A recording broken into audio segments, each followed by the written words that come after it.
Well, greetings, Imagination Connoisseurs. How are you, Imagination Connoisseurs out there that make up this, the Post-Geek Singularity community? I am your host, the sanctimoniously notorious RMB, here for Robservations, the show about something. Robservations, live chat number 203. Tallulah's running around in the background. Oh, my God. What can I say? Lots going on. I got lots of good letters. A little bit political, but not badly political, goodly political. Is goodly a word? I don't know, but it's a little political. First of all, I want to start out by saying a huge thank you to Ted Van Dyne, who I've gone back and forth with on Twitter literally for years. I don't know if any of you know this, but Disney has a movie club that I do not belong to. And they have, I know you'd probably say, you don't belong to the Disney movie club? I don't. But if you belong to the Disney movie club, you can get special edition Blu-rays. And what did they release on Blu-ray recently? Let me tell you, 20,000 Leagues Under the Sea and The Black Hole. So Ted Van Dyne, who is a member of the movie club, was generous enough to get these for me, and I was going to pay him, but he gave them to me gratis. And look, The Black Hole is celebrating its 40th anniversary this year. It came out in December of 1979, 2 weeks after Star Trek The Motion Picture came out. And of course, 20,000 Leagues Under the Sea remains one of the finest fantasy films ever made. And of course, it was Disney's first live-action feature film, and it has lost none of its power. Because it's a period piece, it seems to be timeless. Both of these transfers are delightful and they're delicious. But you know what? They're not without their faults. And I'm going to complain. Both of these films, especially 20,000 Leagues Under the Sea, have had many, many beautiful special features produced over the years for various iterations of the film. Same with The Black Hole. As a matter of fact, The Black Hole and Star Trek The Motion Picture were two of the last films to have overtures before the movie, a musical overture. On the director's cut of Star Trek The Motion Picture, that overture is on the disc. The overture is not on this disc. One of the great things about The Black Hole is John Barry's score. John Barry's phenomenal score. It's so great. But anyway, I'm really happy to have these movies on Blu-ray. I've owned them in various iterations over the years, and the transfers are spectacular, but I guess that's really all that matters. But I do think that, wow, I don't understand. Disney has these legacy titles. Why is 20,000 Leagues Under the Sea not a major bells and whistles Blu-ray release? Why is it a vanilla release? And I was told by my main man, Zolly Becker, who knows all about physical media, and we're always talking about, well, he and I go back and forth about a lot of things, but we bitch and moan and complain about transfers. And he says that if you look in the metadata of the disc, you can't access it through the menu, but if you put the Black Hole disc on a computer, apparently you can access the overture, like it's on there. And that was true. I worked on the Fantasia anthology, which was the first release that Disney put out of the Fantasia films, both Fantasia and Fantasia 2000 on DVD. And I did a couple of pieces for those discs. And those original pieces that we had done in the early aughts were not ported over, or there were redone versions, more, I would say, more not as erudite versions of the same pieces that were on their Blu-ray releases, but you could get to the old pieces that we had done when I was working for Curdy Pellerin.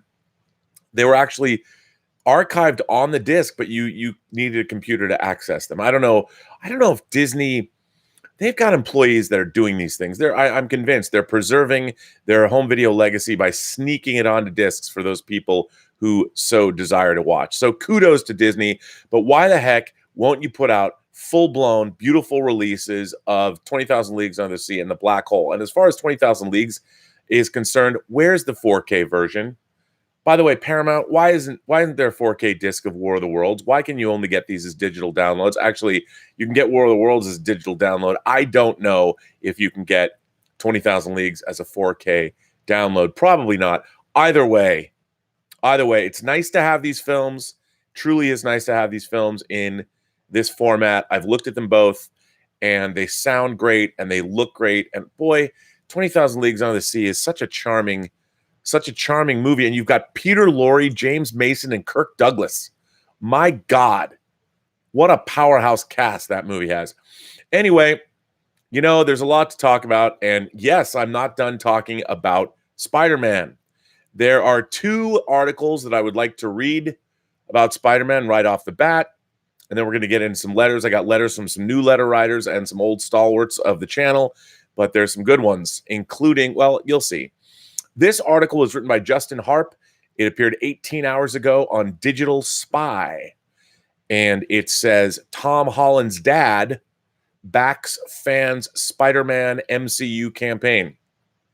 Spider-Man fans can count franchise star Tom Holland's father among those rallying to bring the webhead back to the Marvel Cinematic Universe. Obviously, I wouldn't think that Tom Holland's dad wanting to see him back in the MCU is a stretch, but I think it's charming nonetheless. There has been an outcry against Sony Pictures ever since the studio announced that Marvel Studios boss Kevin Feige would not be the creative lead involved in future films, thus casting doubt on Spidey's future in the MCU. Fans have reacted by organizing various protests, including planning to storm Sony's headquarters in October with their demands. Among those joining the protests is Holland's dad. Dominic Holland, a famed comedian and author, showed his support on Wednesday, August 21st, by tweeting #SaveSpiderMan. Tom Holland himself has not yet commented on Sony and Marvel's dispute, but his social media posts have been flooded with fans begging for him to mediate between the two sides. Addressing its controversial break with Marvel this week, Sony Pictures shifted the blame to Disney in a statement. Much of today's news about Spider-Man has mischaracterized recent discussions about Marvel Studios president Kevin Feige's involvement in the franchise.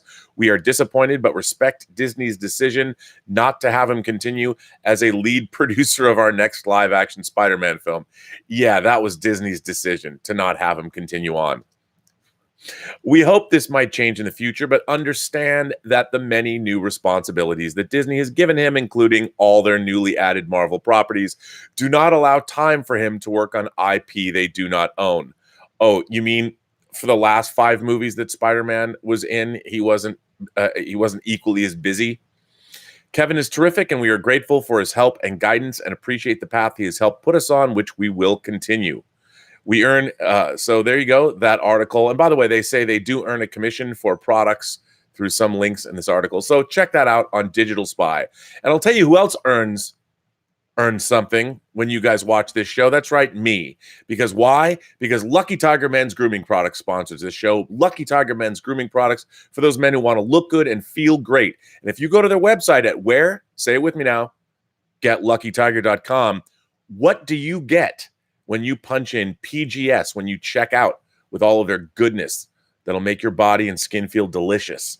Well, I'll tell you what you get. You get 20% off your order. That's right. If you punch in PGS for Post-Geek Singularity at the GetLuckyTiger.com website, you get 20% off your order. And not only that, Lucky Tiger through Labor Day is having a giveaway. Yeah, that's right, ladies and gentlemen, the Tailgaters giveaway. By the way, I was informed, and I should have been more upfront about this, that this is a giveaway that is only good for those tailgaters who live in the United States of America. And I have a great international audience, so I want to say I've let you down. But that doesn't matter. You should still go to the Lucky Tiger website and check it out. So if you go to GetLuckyTiger.com or also ClubLuckyTiger.com, you never know who you're going to meet at Club Lucky Tiger. But if you go there and you sign up for their Tailgaters giveaway, did I say sweepstakes again? It is not a sweepstakes. It is a giveaway. And if you go there, you can win and enter. It's free of charge as long as you're a citizen of the United States or live here. You can get over $500 worth of tailgating swag, including a grill that is all ready for you and that will turn you in to the master tailgater I know you want to be for the upcoming football season. We're going into week 3 of the pregame season. Boy, I'm really excited. I know that the Seahawks lost to Bill Hunt's beloved Vikings last week, but that's because they're just holding back. Uncle Pete and the Jedi Knights from Pacific Northwest are looking good this year, and you know how they'd look better? If you were tailgating before one of their games with Lucky Tiger tailgating sweepstakes or giveaway swag that you'd won for free, including a grill. So anyway, so there's another article that I want to read. Now, this dropped and popped yesterday. This was on the Heat Vision section of The Hollywood Reporter. It was written by Borys Kit, a man who I listen to and read quite a bit. But this, I wish I had read this yesterday. If you haven't seen this article, I tweeted it out earlier today, but I'm going to read it now just because I think you all should know. And it really illuminates more about their rift, more what I kind of thought, more what I suspected. So, Borys Kit's article, Spider-Man Standoff, Why Sony Thinks It Doesn't Need, quote, Kevin's Playbook anymore. Look, man, everybody thinks they know how to make movies. Everybody.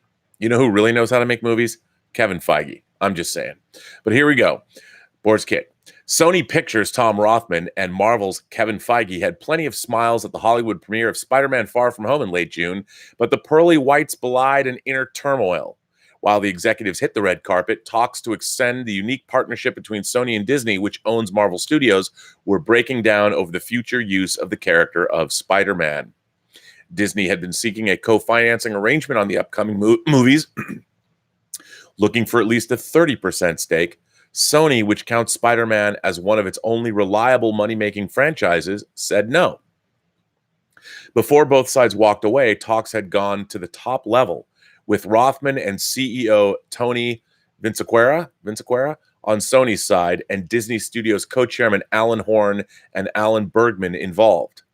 In the next month and a half, Far From Home would go on to catch $1.109 billion in the box office web, becoming Sony's biggest movie of all time.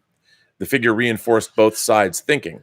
Sony executives believed they didn't need Disney anymore, and Disney was in no way leaving money and Peter Parker behind, sources tell The Hollywood Reporter. The divorce spilled out in public on Tuesday, with Sony laying the blame at Disney's feet, saying the Burbank-based studio now had Feige too busy to work on future movies. We hope this might change in the future, but understand that the many new responsibilities that Disney has given him, including all their newly added Marvel properties, do not allow time for him to work on IP they do not own, Sony Pictures said. Nice of Sony to speak up for Kevin Feige, because I'm sure Kevin Feige, being the bashful, demure man that he is, needs a rival studio to talk about his own workload. The feud marked a rare display of inter-studio conflict. Even Avengers Endgame star Jeremy Renner joined the fray, making an Instagram plea, "Hey, Sony Pictures, we want Spider-Man back to the real Stan Lee and Marvel, please. Thank you." Disney and Sony were in different places when the idea of a cooperation was broached in 2014. Sony was coming off of two successful but wildly derided Amazing Spider-Man picks and was seen as squandering the most popular Marvel hero. Marvel, while successful, was still finding its footing in its phase 2 of movies, jumping from a nadir with Thor: The Dark World to a zenith with Guardians of the Galaxy. It was this environment that then Sony Pictures Entertainment co-chairperson Amy Pascal reached out to Feige and over lunch made a proposal. What ensued was a very simple arrangement. So simple, say insiders, that the deal was only a 4 to 5 page document. Sony would loan Spider-Man out for one film, Captain America: Civil War, and in return, Sony would get Feige's producing service for 2 movies. The deal was later revised to include both Avengers: Infinity War and Endgame. You have to remember, Marvel wasn't in the same place it was now. There was still a question of how far could this superhero thing go, says one insider familiar with the deal. Disney did not get a producing fee, nor did Feige for the initial deal, say multiple insiders. Just getting Spider-Man in even one of their movies at the time, that was a stem cell infusion for Marvel, notes a source, regarding the company's willingness to make a deal at that time. There was also the unique merchandising arrangement. Sony had earlier relinquished the merchandising rights to Disney for a one-time payment of $175 million. Also in the deal, insiders note, was a provision that saw Disney making a yearly royalty payment to Sony that was amounting to around $30 million a year. Sources say that Disney tied the royalty to the performance of the Feige-produced movies. The better the picks performed, the lower the royalty. It is unclear whether this will change going forward. Regardless, the arrangement was groundbreaking. Here was a major studio loaning out one of its top lieutenants to a rival that owned the movie rights of a character it owned in all other respects.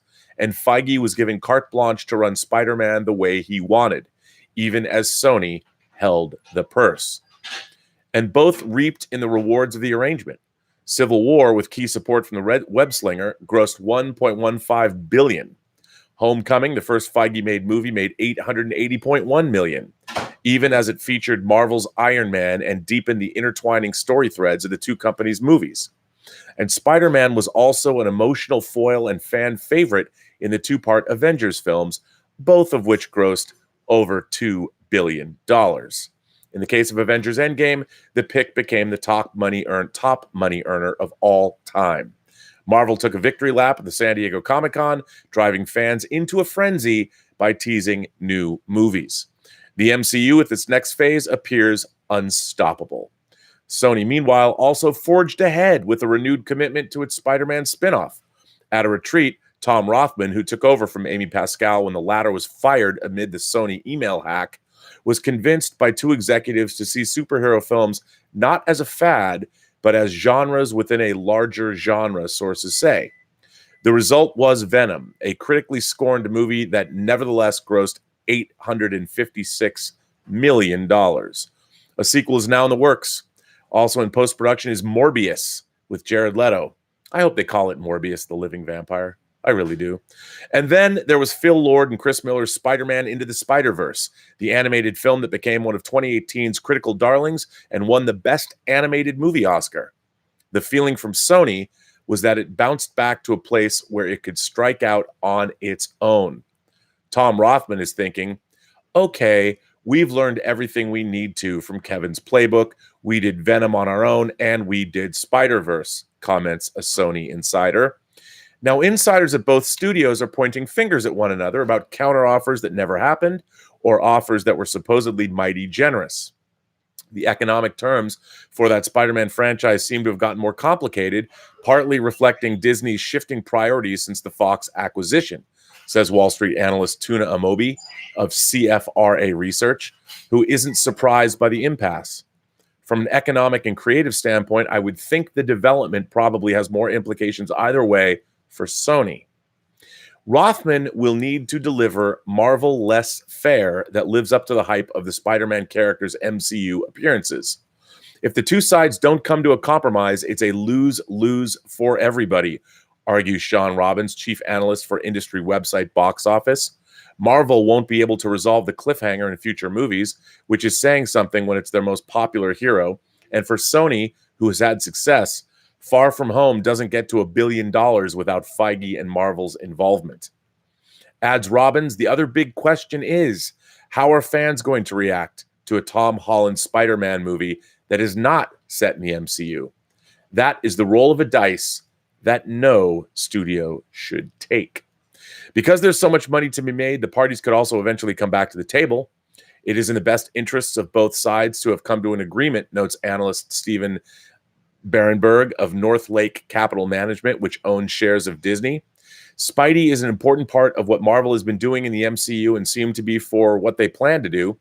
Perhaps for the first time since Iron Man and the first few films after, there is some uncertainty as to the success of future Marvel films, defining success as the ridiculously high bar that Avengers has set.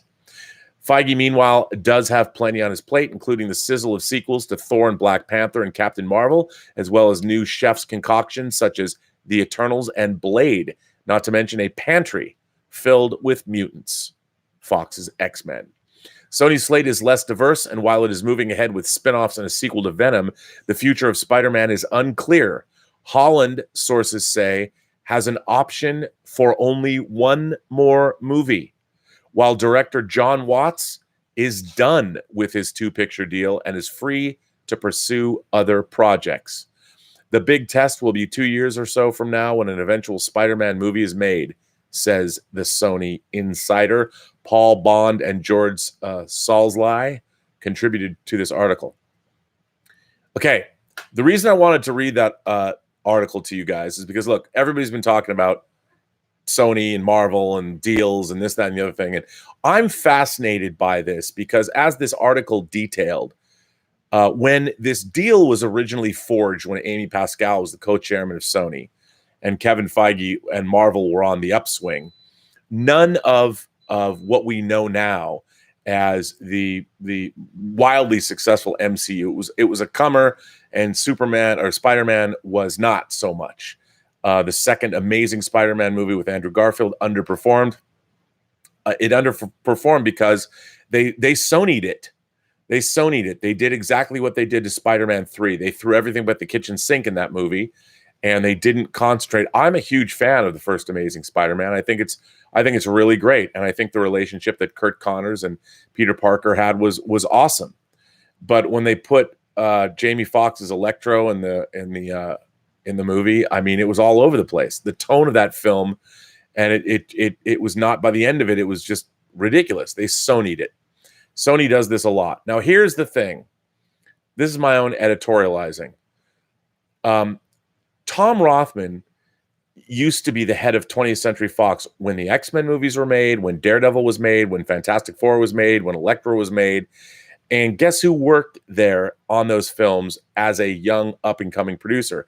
That's right, Kevin Feige. Now, knowing a little bit about Tom Rothman's business practices and how he considers what he thinks of himself, he wants to be a filmmaker. The way they used to call Harvey Weinstein, Harvey Scissorhands, Tom Rothman would go into the edit bay. He would make his opinions known, and a studio executive can do that. But is Tom Rothman really a filmmaker? And I'll bet that, look, coming off of an Academy Award win for Spider-Man Into the Spider-Verse and coming off of almost $900 million for Venom, I get it. You think you can just unfurl onto a table, man. I get it. You think you got that, you can lay that kind of pipe. I understand. I really do. However, I agree with the fact that Disney, without the MCU, that bolstered Spider-Man. It brought the luster back. As soon as you saw Spider-Man with Captain America's shield in Civil War, that was like ding, ding, ding, ding, ding, winning the jackpot for Spider-Man. I don't think anything, not even anything in Raimi's Spider-Man movies, got audiences as excited about Spider-Man as seeing Spider-Man have Captain America's shield in his hand. So you cannot downplay the fact that Spider-Man's involvement in the MCU has completely raised his visibility and his credibility. And by the way, his love. Not that people didn't love Spider-Man before, but everybody loved Spider-Man in the MCU. Everybody. So the idea that Spider-Man isn't in the MCU is no good, I think, for anyone. Now, I understand. I think it's hogwash that Kevin Feige is too busy. I mean, that's all he does all day. He lives and breathes all of this stuff. He loves it all. It's not like he couldn't consult on a script. I mean, that's what he does all day long. He just makes superhero movies. The only other person I think that has a cool, not as cool, but somebody who I would love to meet, and somebody that I would massively be crushed out on if I ever got to meet her in real life, is Barbara Broccoli. You know what Barbara Broccoli's job is? I mean, she's, let's face it, a little less successful, but her family business, the thing she's been working on since the 70s, is making James Bond movies. Her father, of course, being Albert Broccoli. And Michael G. Wilson and Barbara Broccoli are continuing the family business. The James Bond franchise is a little hit and miss. And I don't think they're certainly not as savvy as Kevin Feige is. But anyway, I do think that Tom Rothman and Kevin Feige have a thing. I think Tom Rothman wonders why he's not Kevin Feige and how come no one considers him to be Kevin Feige. And it's because Tom Rothman isn't a fan. Kevin Feige is one of a kind. He is a heady mix of uber fan, uber geek, uber nerd, and also the savviest producer currently working in Hollywood today. Why did he become that way? Because, wow, he worked on movies, a lot of movies that Tom Rothman was the head of the studio of that was making those movies. And Tom Rothman got to see, or Kevin Feige got to see, what Tom Rothman did right and what Tom Rothman did frequently wrong regarding those films. And I think that there's definitely, if you put those two guys into a room or you talk to either one of them individually, I think they would have a lot to say about one another. And I think that definitely plays into what's going on here. If Sony wants to give it, no doubt, by the way, no doubt that Sony does own the Spider-Man franchise. As I was talking about yesterday, I think Sony has a lot of reason to want to retain. Obviously, Spider-Man is their most important asset, and they have all the rights in the world, because what do you say? Say it with me now, kids. You don't get what you deserve, you get what you negotiate. And back in the day, back in the previous century, Sony cut themselves a sweet deal on Spider-Man when nobody wanted Spider-Man. They came out of the gate with Sam Raimi's 2002 Spider-Man, directed by Sam Raimi, Tobey Maguire in the titular role, and they knocked it out of the park. Spider-Man 2 is even better. So more power to Sony. Deals are deals. You know what? That's why, kids, it's really important when you're working in Hollywood or you're doing anything, you got to broker a deal that is fair, balanced, and hopefully favors your interests. That's what Sony did. That's what's important. It ain't show friends. It is show business, and you don't get what you deserve. You get what you negotiate, and Sony is reaping the benefits of that now. You know, and I have to say, what Amy Pascal did when she went to Kevin Feige, she made a baller move, one of the most baller moves in Hollywood history. And it's amazing that it all worked out. And to think that there was only a 4 to 5 page document that defined all of this, that's insanity. I was talking about optioning books yesterday, or optioning any project. Hell, my options that when I've optioned a book or something, it's huge. It's like 30 or 40 pages, and everything is laid out. You're negotiating in an option over television rights that might not ever exist, but they're all in the contracts, because if they do show up, that's why you point to them. And that's why I know that whatever's going on, because how can I not bring up Star Trek? But whether people believe that there's a rights deal that makes new Star Trek or 25% different than canonical Star Trek or whatever, I know firsthand that there were deals signed that did have sway over what went on with the Star Trek franchise. Whatever Bad Robot did, and Alex Kurtzman, who wrote Star Trek, who began writing J.J. Abrams' Star Trek movies over 10 years ago, there's some deal there. That's why Alex Kurtzman got to be involved with Discovery, even though Brian Fuller was originally the sole creator of that show. They made deals. They negotiated. So we're dealing with, look, it is not wrong. I mean, it's wrong to be mad at either Sony or Disney for doing their jobs. They're companies. Sony has an asset. Sony had the foresight 20 years ago to acquire the Spider-Man character when no one else would. Sony has made 8 Spider-Man movies now, of course. Remember, it's Sony who actually, yes, Kevin Feige produces them, sure, but it's Sony who pays for Homecoming and pays for Far From Home. They also made the 2 Andrew Garfield movies, and then they made the 3 Sam Raimi movies and the animated Into the Spider-Verse. And they've actually done quite well with the Spider-Man franchise. They're not going to give it up. And what Disney wanted to do was exert their power and influence, as they would, to make good business decisions and try and carve themselves into more of the Spider-Verse that Sony has. I think they overreached. I think what they should have done was just gone with the Spider-Man films, forget about the rest of... Look, Sony couldn't they're not going to give away the ability to create whatever Spider-Verse movies they want. They're not going to do that. Nobody would do that in their right mind. Nobody would ever do that. We talked about this yesterday ad infinitum. I'm just going to say, before I get to the letters and before I read things, is that, you know, Sony protecting their interests, great business move. Disney trying to expand their interests, a great business move on did I say Disney? So anyway, Disney, Sony, you know what I'm talking about. And unfortunately, at the end of the day, it's the audiences. You cannot forget. None of these film companies can forget. At the end of the day, it is the public that is putting money in their coffers. And you piss off the public, I know. The fanboys will always show up. And yes, probably we will always show up. But you know what? This kind of infighting, they did something really good. And it was the best of both worlds. Sony, as this article points out, was benefiting from Spider-Man's high profile in the Marvel movies. They should chalk it up as advertising. Maybe consider a bigger split. I don't know. I think 70-30 could have been something they could have worked with, because they are going to make Kraven the Hunter, Morbius the Living Vampire is coming out. Of course, we already had Venom. Venom 2 is ramping up and going into production with Robbie Richardson shooting. My God, Robbie Richardson shooting, and also Andy Serkis I mean, god of motion capture. Who knows what he's going to be able to do with that character as the director? It's going to be really, really interesting to see. The Spider franchise, no matter where it goes, it seems to have a bright future, and it would hopefully be nice to see Marvel and Sony get back together, make nice, well, Disney and Sony, and hopefully figure out a way to keep this deal moving forward. Because, I think Tom Holland's got a lot of Spider-Man years left in him, and he's only got one more movie. And Mr. Watts, the director, I'd sign him up too. I really would. I think that, I wouldn't want to be Tom Rothman talking a big game and lose my director and potentially lose my star after the next movie.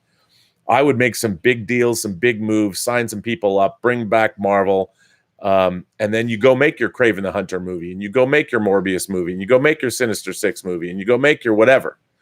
Let's see how visionary you really are, Rothman. I want to see these guys get together. I want to see it happen. I want to see it happen. And I know you guys want to see it happen too. So anyway, a lot of fun to read these articles. I won't talk about Spider-Man anything anymore. But don't we love doing it? I know we love doing it. I know I do, because why not? Let's see what you guys have to say, and then I'm going to get into some letters today. Okay, wow. There's a lot of you have a lot to say. Okay then. There's a lot here. CJ Dunn, man. CJ, you sir are a great supporter of this channel, and I want to thank you for that. CJ Dunn says, "Lord have mercy, please make amends, y'all." Yeah, I agree. JB Bonifacio says, "I see crotch chops in Feige Rothman's future." Woo! Perhaps so, sir. Perhaps so. CJ Dunn says, "Happy Women's Equality Day. I know it isn't until the 26th, but my unit was in charge of a post-wide ceremony today. Willow Yang, Paula Boilers, and other women of the PGS, thank you, ladies." CJ, as my moderator, Detective Jim, pointed out, do you believe in celebrating it the way Wade Wilson celebrates it with Vanessa? Because I'm all about that. Little femdom play never hurt anyone. In fact, you know what I'm saying? Wink, wink. Anyway, CJ Dunn, Rob, I think you should read my letter about the shoe being on the other foot for Women's Equality Day. I don't know about that, CJ Dunn. We'll see. Mark C is here. Mark Chure. Mark says, "Curious if this dissolves the current contract between Marvel and Sony. Where do merchandise rights stand?"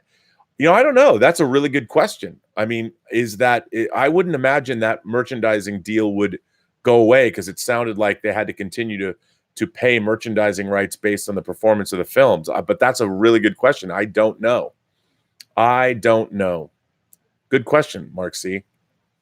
Wade O'Neill says, "I love Croatia, but if the Museum of Broken Relationships in Zagreb isn't fast-tracking a Disney and Sony exhibit, I'll be upset." Does Zagreb have a Museum of Broken Relationships? Wow, they should have a wing for me. Anyway, Chief DeMax says, "Hey, Rob, as I mentioned last time, I discovered Stephen Romano from you mentioning working for Full Moon. By the way, did you see his version of Charlie Band on his posters? Chuck Music." I did, actually. I'm glad Stephen Romano is getting some play.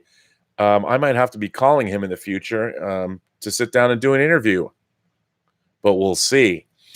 CJ Dunn says, "My first response to the news of Spidey was, hungry, hungry Disney. I can only picture the glutton from the movie 7. You know what, though? I mean, listen, remember, the MCU has put Sony in the MCU.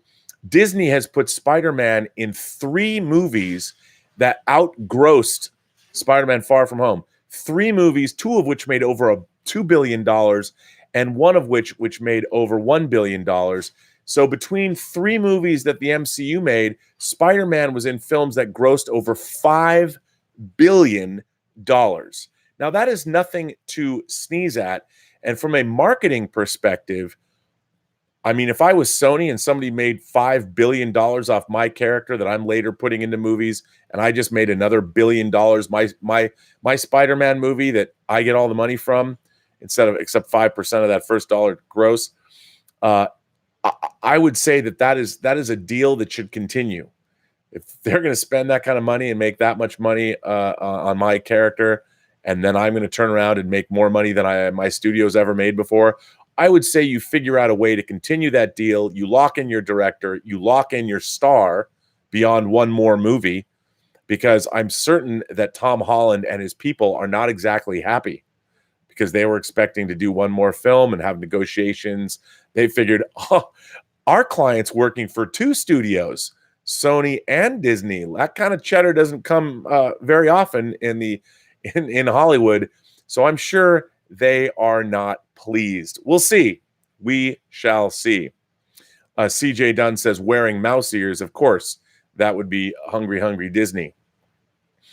Chief DeMax says, anyway, that led me to the Mark Hartley documentaries Not Quite Hollywood, Machete Maidens Unleashed, and Electric Boogaloo, The Weird Wide World of Canon Films. I have not seen Machete Maidens Unleashed or Not Quite Hollywood, but Electric Boogaloo, The Weird Wild World of Canon Films is great. It's a great documentary and a lot of fun. Draco Era says, thoughts on the Blob remake from 1988, Chuck Russell's The Blob remake. I wonder if it's true that Rob Zombie was actually making a Blob movie. Can't remember the source. I don't know. That's a good question. What did I think of the Blob movie? Well, the Blob movie is on the heels of what I think are some of the great remakes of all time, beginning with Philip Kaufman's 1978 Invasion of the Body Snatchers. Oh my God, that film is incredible. I mean, Donald Sutherland, Brooke Adams, Leonard Nimoy, Jeff Goldblum, Veronica Cartwright. I mean, that film is so good. I love that movie. Then, of course, 1982's The Thing, John Carpenter's The Thing. Another amazing remake. Obviously, it goes closer to the source material, the story Who Goes There, I think by John W. Campbell, isn't it? And then The Fly, Cronenberg's 86 remake of The Fly that was released in August of 86. Back in 86, Fox had a wacky summer of great genre fare. They released James Cameron's Aliens. They released John Carpenter's Big Trouble in Little China. And they also released The Fly. And I remember getting a flyer with all three movies on them. And of course, at the time, Big Trouble tanked, which sucked, but it did. But I got to see it at my beloved UA 150 theater on the corner. Well, it was on the corner of 6th and Blanchard until they blew it up. But yeah, that was, I liked it. I liked it very much. Who doesn't love Big Trouble in Little China? Who doesn't love Jack Burton? And you know what? I was, of course, broke or sleeping when Sideshow put out their Jack Burton figure. I got their Snake Plissken figure. I never got that Jack Burton figure. One day I'm going to pick that one up because, man, I can't believe I don't own that 6th scale Jack Burton figure. And I know some of you are going, who? And I'd answer, me, Jack Burton. Robert Perez says, have you ever seen Drop Dead Fred? Yeah, I saw Drop Dead Fred. Not the greatest movie in the world. But I haven't, you know what, to be honest, I haven't revisited it since I saw it originally. What, like 30 years ago? So I probably should revisit the film. So, but don't hold it against me just because I haven't seen it lately. I did see it when it came out in the theater. Chris Pravoto says, hi, Rob. Greatly enjoy your insights and realist viewpoints. First donation super chat from a guy who saw Star Wars Episode 5 and Star Trek 2 at SeaTac Mall a few moons ago. Wow, the SeaTac Mall. Let me tell you, that takes me back. First of all, SeaTac Mall. Now, are you talking about South Center? What I would call South Center Mall? I mean, SeaTac Mall is probably closer because that was where the Lewis and Clark was at SeaTac Mall, right? If I remember correctly. So anyway, SeaTac is Seattle Tacoma International Airport. And for me, there's a giant mall there called South Center that I used to work at when Silver Platters had a store there. But South Center had, like the John Dance and like the Northgate cinemas, there's a company called SRO, the Sterling Recreation Organization, that, God, I wish it still existed. But my uncle used to hook me up with a pass so I could go to those movie theaters and to the Factoria, a lot of movie theaters in Seattle, because my uncle used to be president of Pacific Theaters here in Los Angeles. So he'd get me a pass. Me and a friend could go see whatever movie we wanted for 50 cents each. It was amazing. But South Center had this giant theater. I went and saw Capricorn 1 there when it first opened in, 77, at ear-splitting volumes. It was great.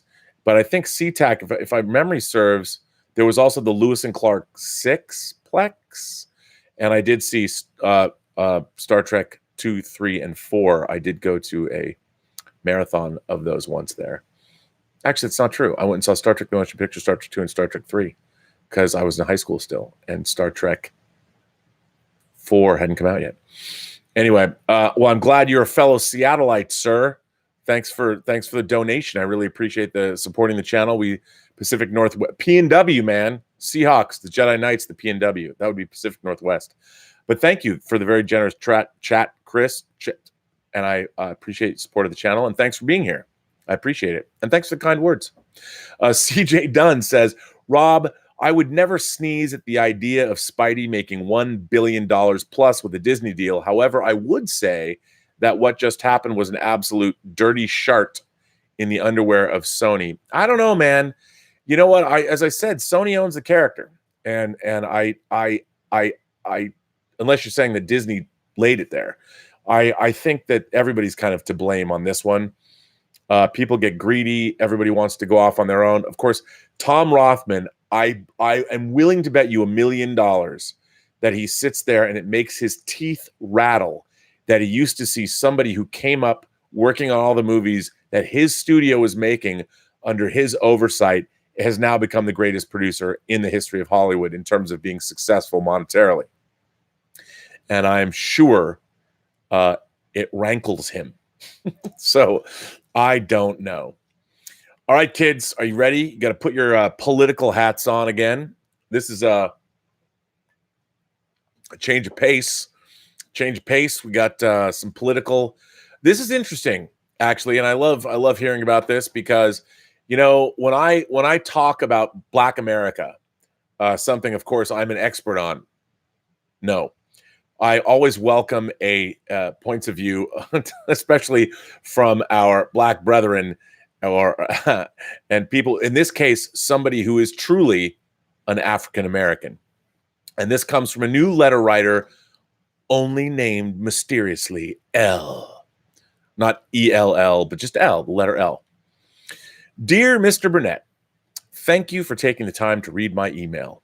I recently discovered your show on YouTube, and I have to say, I really enjoy it. I like the fan community you've cultivated, and I'm honored to consider myself a member of it, so much so that I wanted to take the time to write you and found it important enough to do so, even on New Comics Day. Come on, man. Power of X. How excited are you for those new X books right now? I'm writing in regards to a conversation that was had on your show yesterday regarding diversity and representation on screen. As with the individual who emailed you yesterday, I am neither a proponent nor an opponent of representation. I tend to be of the belief that when a studio does engage a highly publicized diverse casting, it's done to generate awareness of their product and hopefully generate some controversy and create an army willing to see a movie to spite those against the diverse. As the old adage goes, no publicity is bad publicity. There are two statements you made that I found slightly jarring. The first was the declaration of the fact that Black Americans have never been treated equally. In what context do you mean? That's such a huge blanket statement that I truly believe it needs to be touched upon. It really bothered me to hear you say that because I do not believe that's true. And I know too many fellow Black Americans who use similar statements as a crutch. They are told by outside forces that they'll never be treated fairly, so why try to achieve anything? It is a fact that there are instances in American history, even recent history, where Blacks have been discriminated against, not just socially, but by our very government. There are also instances of social and governmental corrections to such discrimination, sometimes even an overcorrection.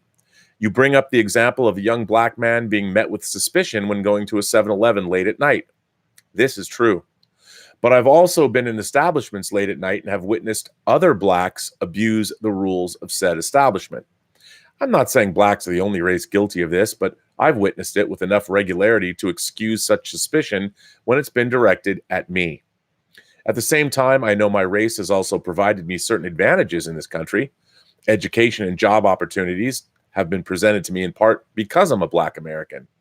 My point is that there are advantages and disadvantages for every race in America. As a white man, you have advantages that come with being part of this country's majority. This is true. But my parents came to this country from West Africa with almost no money, dark skin, and thick African accents. As cliche as it may sound, what they did have is a dream of making a better life for kids than what they left behind. And they were successful in their own endeavors, and I've managed to carve out a successful career. Has it always been fair? No. Are there instances in which I've been discriminated against and didn't know it? Probably. Is my parents' story indicative of every African immigrant to this country? Of course not. But it's also not such an irregular story as to be considered an outlier. Being Black in America doesn't put you in a perpetual disadvantage. The other point I took umbrage with was when you said a company like Disney making a movie like Black Panther was a validation for that group of excited Black men. I don't pretend to speak for other Blacks, but me personally, I don't believe seeing someone or a majority of someone's whom look like me on the big screen under the guise of representation validates my existence. And I think it's a dangerous notion to give an outside entity and power to validate someone's existence.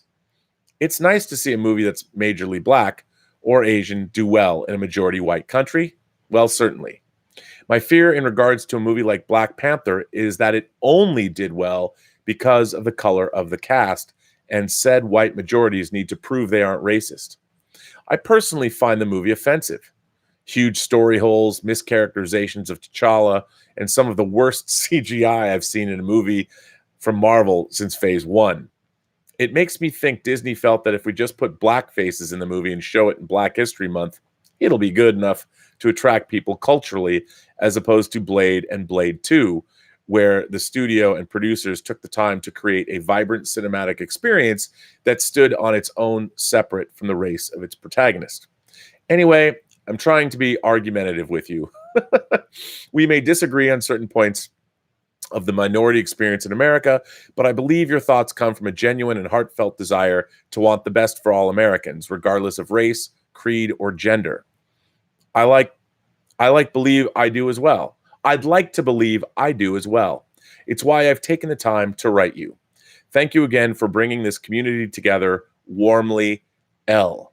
Well, first of all, L, let me just say, now, people, this is the way it's done. If somebody disagrees with me or wants to call me on something that I've said, this is the way to do that. This was an incredibly thoughtful, very well written, very well stated position that L has taken and written me. And that is what, I just need to reiterate what the Post-Geek Singularity community is about.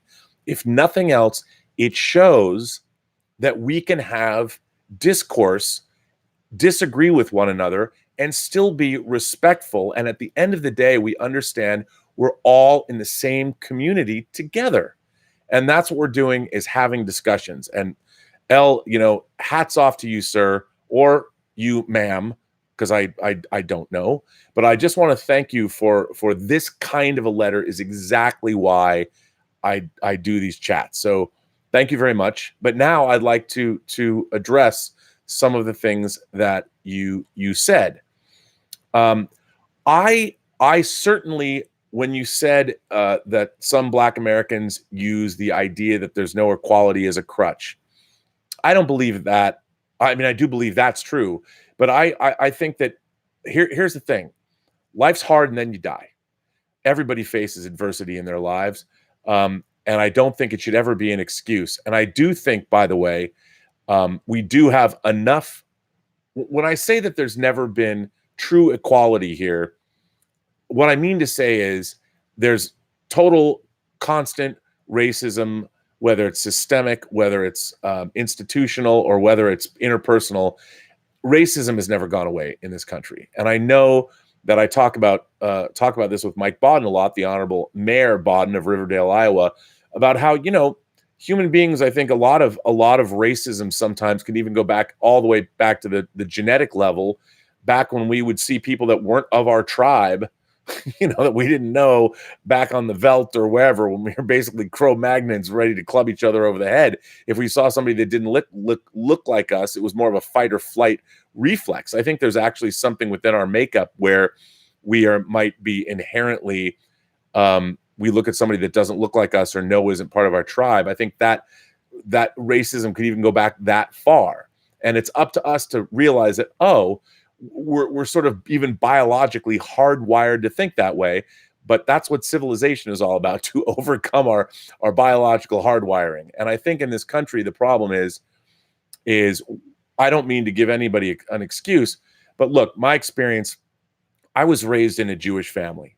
And a lot of people I'm not a very religious person, but I did go to Sunday school. I learned Hebrew. I was bar mitzvahed. My family foundation did build a synagogue in Seattle, the Schoenfeld Gardner Synagogue at the the Schoenfeld Gardner Foundation Synagogue at Temple D. Hirsch, or as I like to call it, Temple D. Church, no offense, in Seattle. And, I grew up going there, and I did have a religious education. And I have heard some horrible anti-Semitic shit my whole life, because nobody believed that I was a Jew, or they didn't understand that I was a Jew. And then when people found out I'm Jewish, they're like, oh, come on. You're not really Jewish, are you? I mean, I've gotten that my whole life. And then when I found out that my biological mother, when I was 29 years old, was Jewish, I was like, yes. But it's been very interesting. So while I haven't suffered the overt racism, I have been in many difficult situations in my life where I've listened to, and I'm going to be honest, I haven't always stuck up for the Jews in the world. It's always been a choice. Do you want to start a confrontation with somebody? I try and dissuade people of their opinions. When you're in a situation, you can either pull a pin on a grenade and throw it into the room, and it's going to happen, and there's going to be no good that's going to come of doing that. Or you can stick around, continue the conversation, maybe grab yourself some liquid courage and start a conversation to maybe begin or plant the seeds of changing that person's mind. And there, I understand the roots of anti-Semitism. I read a really interesting article that I tweeted out last week about where that came from. And I think that, look, part of the problem in America is that systemic racism, institutional racism, has never gone away. I mean, remember, when did black women get the right to vote? 1965 or something in this country? And we see it all the time. We see it everywhere. And while I don't think that's an excuse, because I have lots of black friends that have one of my dearest friends in the world, writer-director Darren Scott, who I love. We talk about race a lot, race in America, and he's a very successful guy. He's also one of the people I know. He's one of the people I look up to the most because of the work he's done. He was a producer on Tales from the Hood. They just put out, him and Rusty Cundiff just put out Tales from the Hood 2. It's on Netflix now. You can check that out. He also directed Deep Blue Sea 2, which I would say is, for an underwater shark movie that was made for a direct-to-video budget, I would say Deep Blue Sea 2 is pretty neat. It perhaps might not be as impressive as Rennie Harlin's $65 million Deep Blue Sea, but still pretty good. And and another one of my oldest friends, Eric Wallace, is showrunner on The Flash, and he, of course, Phil LaMarr played him in my film Free Enterprise. So I just think, I think as a country, there's a lot more that we can do. But no, I don't think that just because there are difficulties people face, that doesn't mean you should give up. That's never an excuse. I hate when people say that, because, one of the things that I've really hated a lot hearing is, white middle-aged men, such as myself, with one foot in the grave, I have had a very hard time in my career in the entertainment business. There has never been any security. It's been one day to the next. You're scrambling, you're hustling. And while somebody would say that, you have white privilege, that is certainly true. That is certainly true, that in my life, because of my socioeconomic background and who adopted me and all kinds of things. I led a pretty good life. But on a day-to-day basis, trying to do what I do, I honestly think, I mean, when you're talking about, you need to understand that you have white privilege. Look, I get that. Anybody that lives in the United States has some kind of privilege. You know, you could have been born in a different country, say India, or say many countries around the world that have a much different standard of living in the United States. So if you want to start talking about privilege, it depends where you're standing. Somebody's got it, somebody doesn't. All I know is that being white or being black or being polka dotted or whatever, Hollywood is a hard place for everybody, everyone, unless you're rich. If you're rich, as with everywhere, if you're rich, it's better.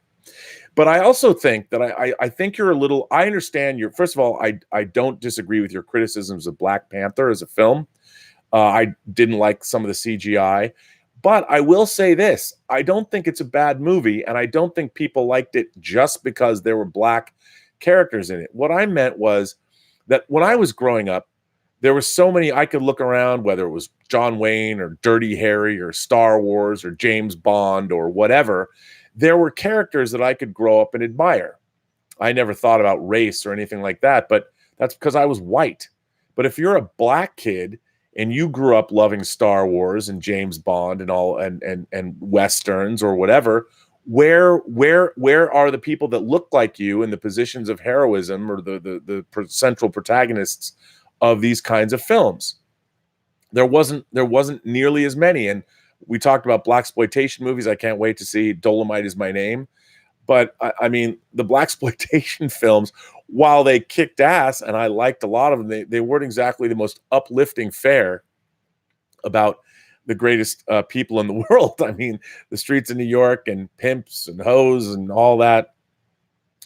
These movies, I think what I meant by representation was when you can see, especially in America, when you can see a film about Africans from the most technologically advanced country on the planet, who they're black not because there's a statement being made, but because intrinsically, based on the story that's being told, they're supposed to be. I mean, the character of Black Panther was from Wakanda, and that movie was put out as part of the MCU that was supposed to appeal to the world, and indeed it did. It was hugely successful in America. I don't think Black Panther was successful because of tokenism in any way, shape, or form. I think as established in Civil War, just like Spider-Man was, the character of T'Challa, played by Chad Boseman, kicked ass. He was awesome.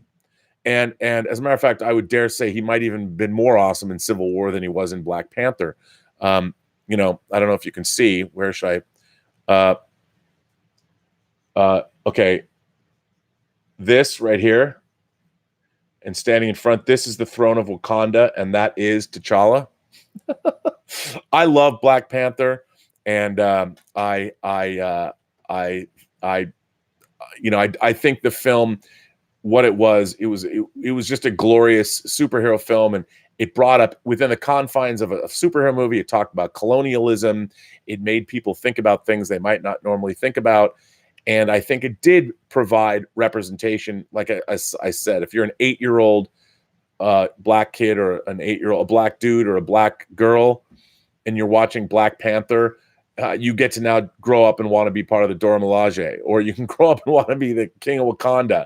I mean, those people kicked ass. I mean, I wanted to join the Dora Milaje if only I could wear one of those costumes. I don't think they would fit me as well. But Denai Guerrera, man, what a beauty she is. And if I was gonna get skewered by somebody holding a pike, I'd want it to be her. My God, what a beauty! But she also kicked ass, and I think that's what we want. We want when it comes to representation. You know, for me, it's being able to see people of all shapes, sizes, colors, and creeds being good people. You know, and especially in a country like America, where race relations have never been exactly always bright and sunny, and clearly we have all kinds of problems, and hopefully we will solve them over the years. But I just want to say this letter was great, Elle. I want to thank you for writing it.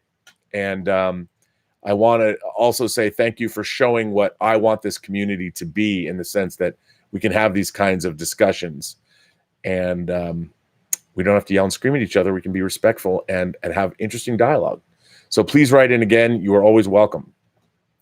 Now I have a letter from our moderator.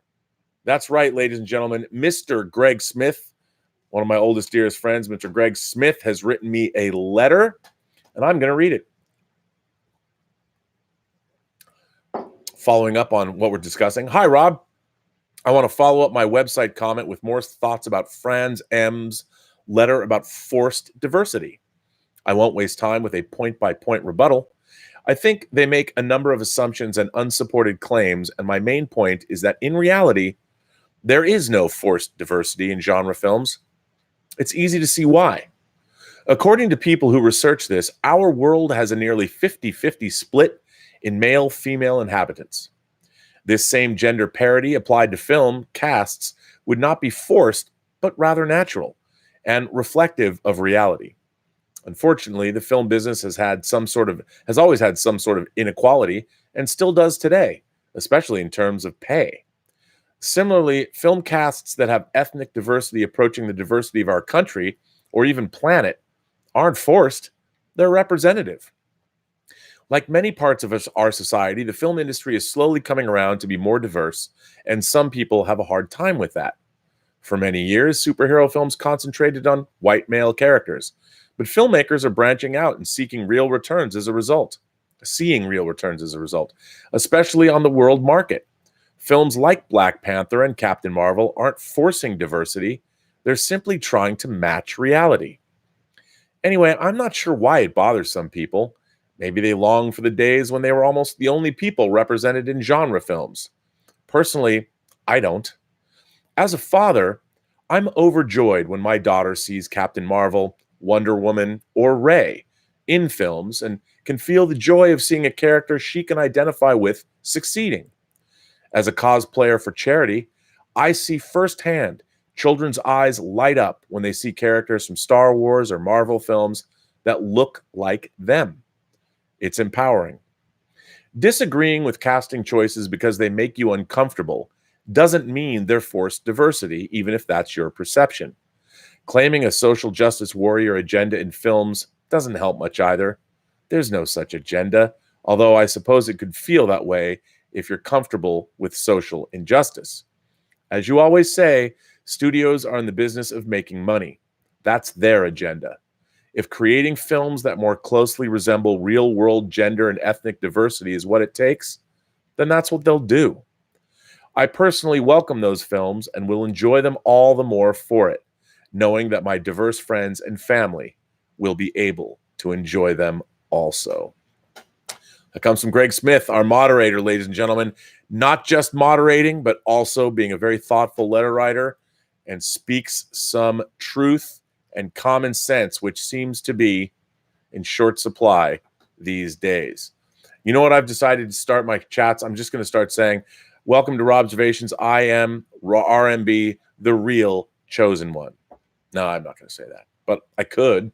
People would be like, are you? Anyway, this is another new letter writer, new person, new member of the Post-Geek Singularity community.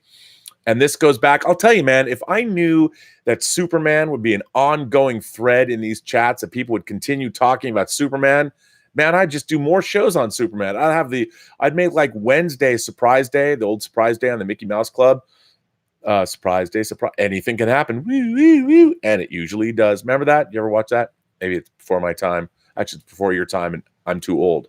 But I used to watch it. Anyway, maybe Wednesday is Superman Day. This is Thursday, so I don't know why I'm saying Wednesday. But anyway, this letter comes from Ace. He's never written before. I don't know if, you know what? Look at me. He. Could be a she. I think it's a he, but it could be. Hail. Sorry, Rabmonius Juan, for writing back so late. Tons of stuff has gone on, no? Spider-Man news, the U.S. loves guns more than people, and the globe continues to cook. You know what problem has not changed, though? The problem with Superman. Now, let's get deep. First off, I hate superficial. You might say it's because he's a big blue Boy Scout and a nice guy, so he must be lame for me for those reasons. But no, my favorite comic hero is Captain America. These two icons go about establishing their powers quite differently, and that is where I will begin dissecting why I hate superficial. Cap had stories where he was at odds with the status quo, with government, and even shared opinions of all of his countrymen. His values were always challenged, and sometimes he learned he was wrong.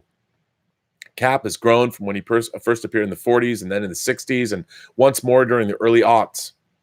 But his growth has not been in his powers, it's been in what is most essential: character. Superman remains the shallow, one-dimensional power fantasy he's always been.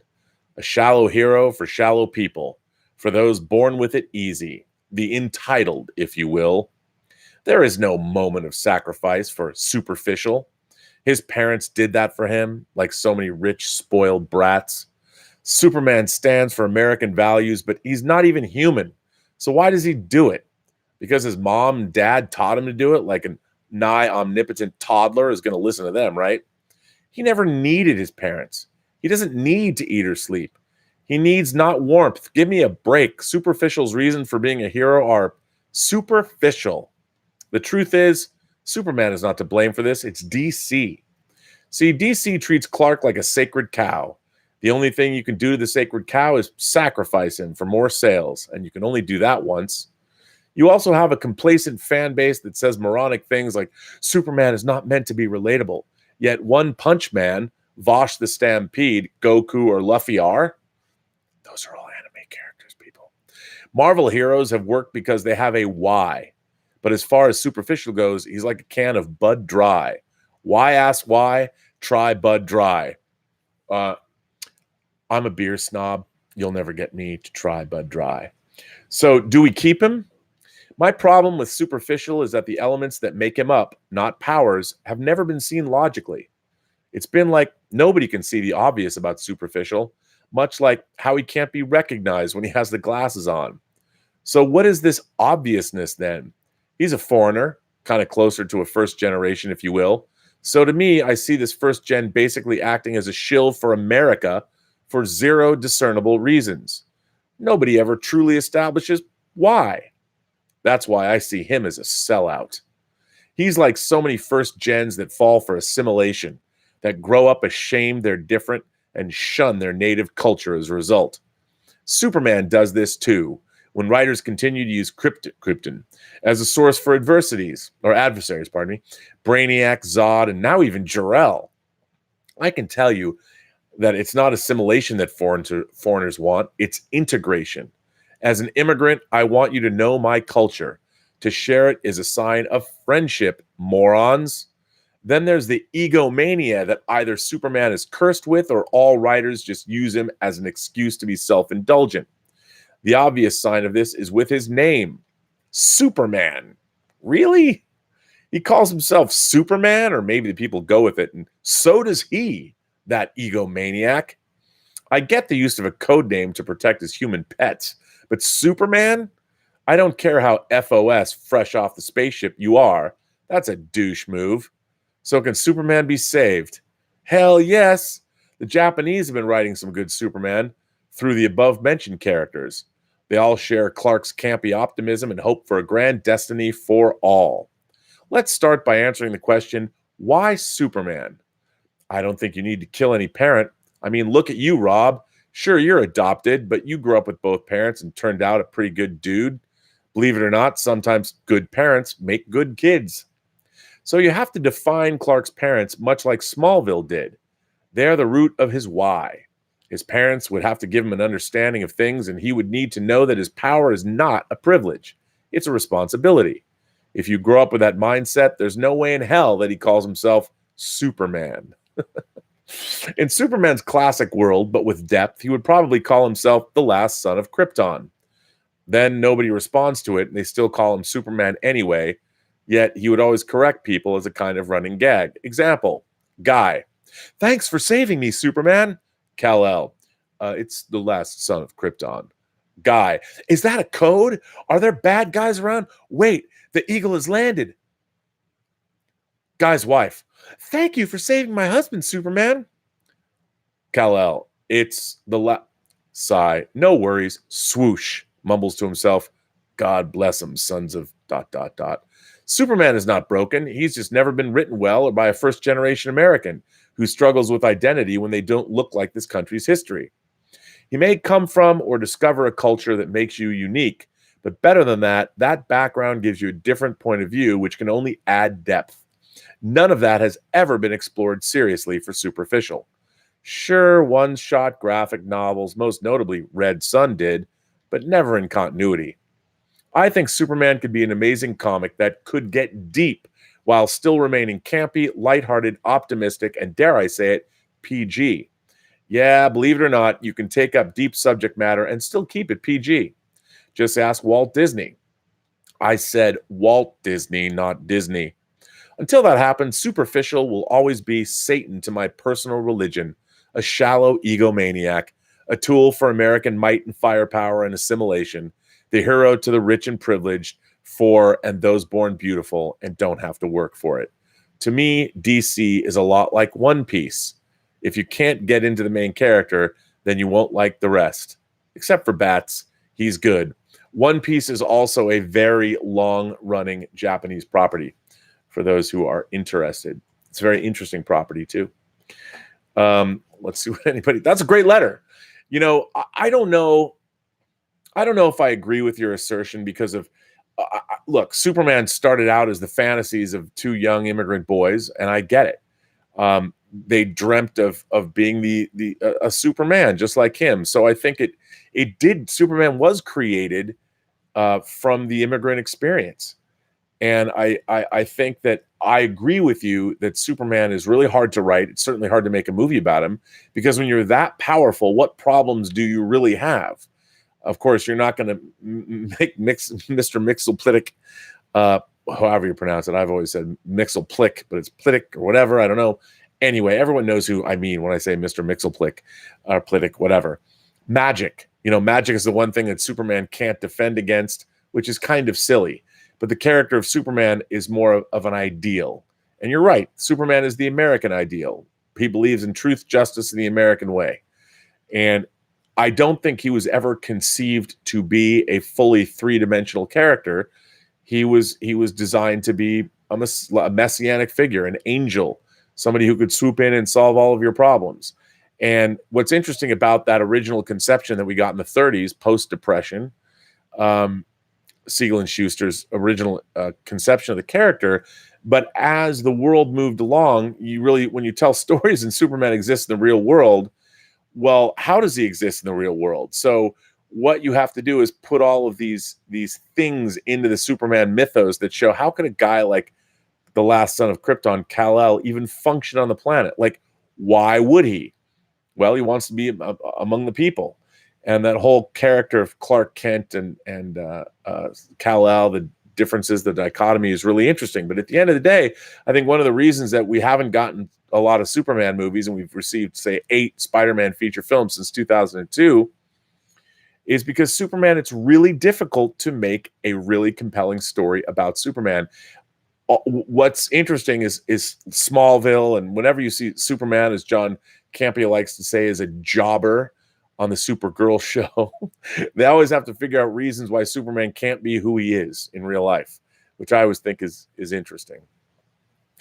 But yeah, it's an interesting world. It is an interesting world. And great points, though. I really liked your letter. That was pretty good. Stubble McShade says, won't Sony be desperate to keep Tom Holland? More dollars. I would hope so. But you know what? It ain't show friends, it's show business. And if one thing we've learned over the course of people playing characters in movies, everyone is expendable and everyone is replaceable. But I think right now, coming off of the biggest movie they've ever made, they want to sign Holland to not just more than one movie. And right now, all of that is all up in the air. It'll be interesting to see. Emmanuel Ericart says, Rob, as was said on Godzilla, let them fight. Yes, I love when the doctor said that. Let them, yes. And I think at the end of the day, maybe, it's like when they talk about in Godfather that every couple of years they got to go to the mattresses, cleans out all the bad blood. Maybe that's what needs to happen here, because there was clearly resentment building up. Robert Perez says, have you seen the Batman animated movie called Hush? That is a new release from Warner Brothers. I have not seen Hush. I have the absolute version in book form. I haven't really been watching a lot of the DC animated films a lot. I mean, I like having them, but so many of them are based on like, I love the comic and the animated film's fine, but the basicness of the animation style, and I mean, I do like them. I mean, there's a lot I really liked actually, but I have not seen Hush yet. The simple answer is I have not seen Hush, but I wouldn't mind seeing it, to be honest. And it did just come out on Blu-ray. Willow Yang says, how do you feel about the Venom movie? Willow is here. I thought it was pretty sloppy and not very well made, but still quite entertaining. I would say, I recently saw it, and I would say that you are correct. I found it far more entertaining than I thought. Tom was great. Hardy was great. I thought it was really all over the map. It wasn't that focused. I thought it lacked, for me, verisimilitude. One of my pet peeves in movies, and I'll tell you this, in our environment now, is the lack of physicality in transformations. Now I get it that you're wearing an alien symbiote. It's more of a suit, but the physicality, it really started to bother me when movies like Species came out, when you would watch Natasha Hestridge turn into a creature and her flesh doesn't CG, it just kind of materializes the way Mystique transforms in the first X-Men movie. I've always been bothered by that, as opposed to, say, American Werewolf in London, watching David McNaughton transform in that film, because they're using physical effects. You're watching nails break through other nails and hair sprouts and bones extend, and it looks horribly painful, and you felt the reality of the transformation. I mean, I don't know how you would do Venom any other way, I guess, but there was a goofiness to Venom I couldn't buy into. But I agree with you, but I was entertained by it more than I thought I would be. So you're not wrong. The Richard is here. The Richard says, aloha, Rob. What are some of your favorite actual songs in films, not scores? That would be what are called source cues, when somebody repurposes a song that wasn't written for the score. And I would have to think. I have to think back to songs. There are. It's interesting. There are two ways. Well, actually, there's probably more, but there are different ways you can use source cues. Like if you're going to use a song in a movie, you can use a song as part of the film, as part of the what I call it the proscenium, but it's not really a proscenium, but the proscenium of the frame. So if characters are actually listening and reacting to a song that's being played within the reality of the movie, within the universe of the film itself, and then people use source cues in the place of score. Like Quentin Tarantino usually always does that. He seldom has music composed for his movies. He's always taking music from other places. And in the case of Quentin Tarantino, he frequently does both. Like Pulp Fiction, the scene that John Travolta and Uma Thurman dance to. That's a great scene. Or when there's a popular song that's used in a movie where somebody sings it. Candy-coated clown we call the snowman, or whatever that, I don't know. In Dreams, Roy Orbison's In Dreams and Blue Velvet. I mean, what a great use of a song. that's just indelible. You got to love that. But off the top of my head, I would have to, these are the kind of things that you'd have to really, Tiny Dancer in Almost Famous, when they start singing they start singing Tiny Dancer on the bus in Almost Famous. I think that's a great moment. The entirety of Purple Rain. But I guess you could say it was kind of written for the movie, I suppose. Songs, it's tough. I mean, and then there's songs that have been actually written for movies. Like, look, it's not the score, but like Annie Lennox's Into the West that plays at the end of Return of the King. One of the great songs of all time, but that was written for the movie, so I guess it's like score. But I the Richard, you and I have a broad musical taste. We like different kinds of music. I'd have to get back to you on that, maybe on the Post-Geek Singularity. I'll have to think about that for a while and come up with answers for you, because that's a huge topic to cover, but a good topic to cover. Yeah, so I'd be into that. Okay, here's a good one. I love this.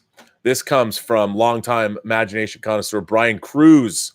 Brian Cruz is here, and boy, it warms my heart reading a letter like this, because man, I know what he felt.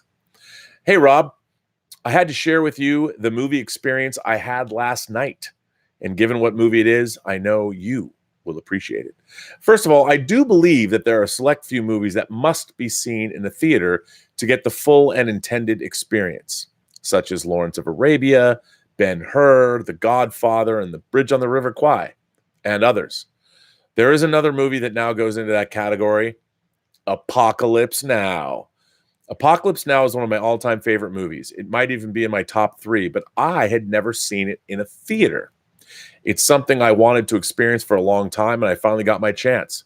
I already pre-ordered my Apocalypse Now 4K discs a couple of months ago. You even took a letter of mine talking about that. But a few weeks ago, I learned my local Alamo Drafthouse would be showing the new final cut. I could not pass on the chance to see one of my favorite movies in a theater. Plus, I took the girlfriend, and she'd never seen it. She does not handle violence or sad scenes well, so I made sure to warn her about what to expect. She still loved it. Looking over and seeing her confused expression during the surfing scene was hilarious. And next week, I'm going to show her Hearts of Darkness, a filmmaker's apocalypse. It was an experience like no other. I've never had that much fun in a movie theater before. I was already in awe by the opening scene when the End by the Doors started playing, and a theater employee must have turned up the volume a couple of levels higher than it was supposed to be, because it was also the loudest movie I've ever been in. Some scenes were hurting my ears, and I loved it. By far, my favorite scene is the helicopter attack with Ride of the Valkyries playing. Getting to see that on a big screen and at that high of a volume level sent chills down my spine and made my jaw drop. Plus, the audio overall has been cleaned up big time compared to other releases. It sounded perfect. It was not without its flaws, though. The plantation scene and Sheen stealing the surfboard from Redux were left in, scenes that I believe to be completely pointless. But other than that, it was a blast. It's an experience I will not soon forget. I enjoyed it so much, I might go back later in the week when my Alamo Drafthouse will be showing it one more time. Either way, this went from a movie I love to a movie I must now go see every time it's playing in my area.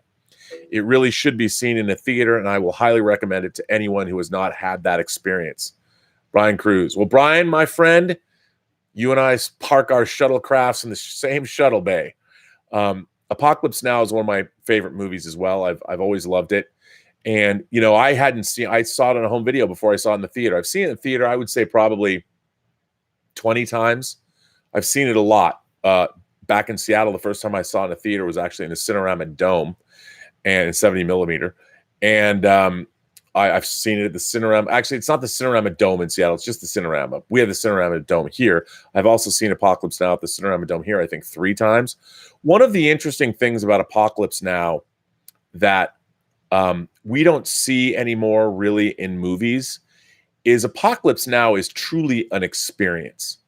It's not like you're watching a story and I mean you are, but you're enveloped. It's the sights and the sounds. First of all, the soundtrack, the way the sound is designed, it has some of the best sound design in any movie ever. It's a huge part of the experience. It very much is experiential. I mean, sitting in the beginning, and there is both incredible verisimilitude in that movie, but there's also a cinematic tour de force, this phantasmagorical sort of juxtaposition of imagery, and it is nightmarish and surreal and also gritty and realistic at the same time.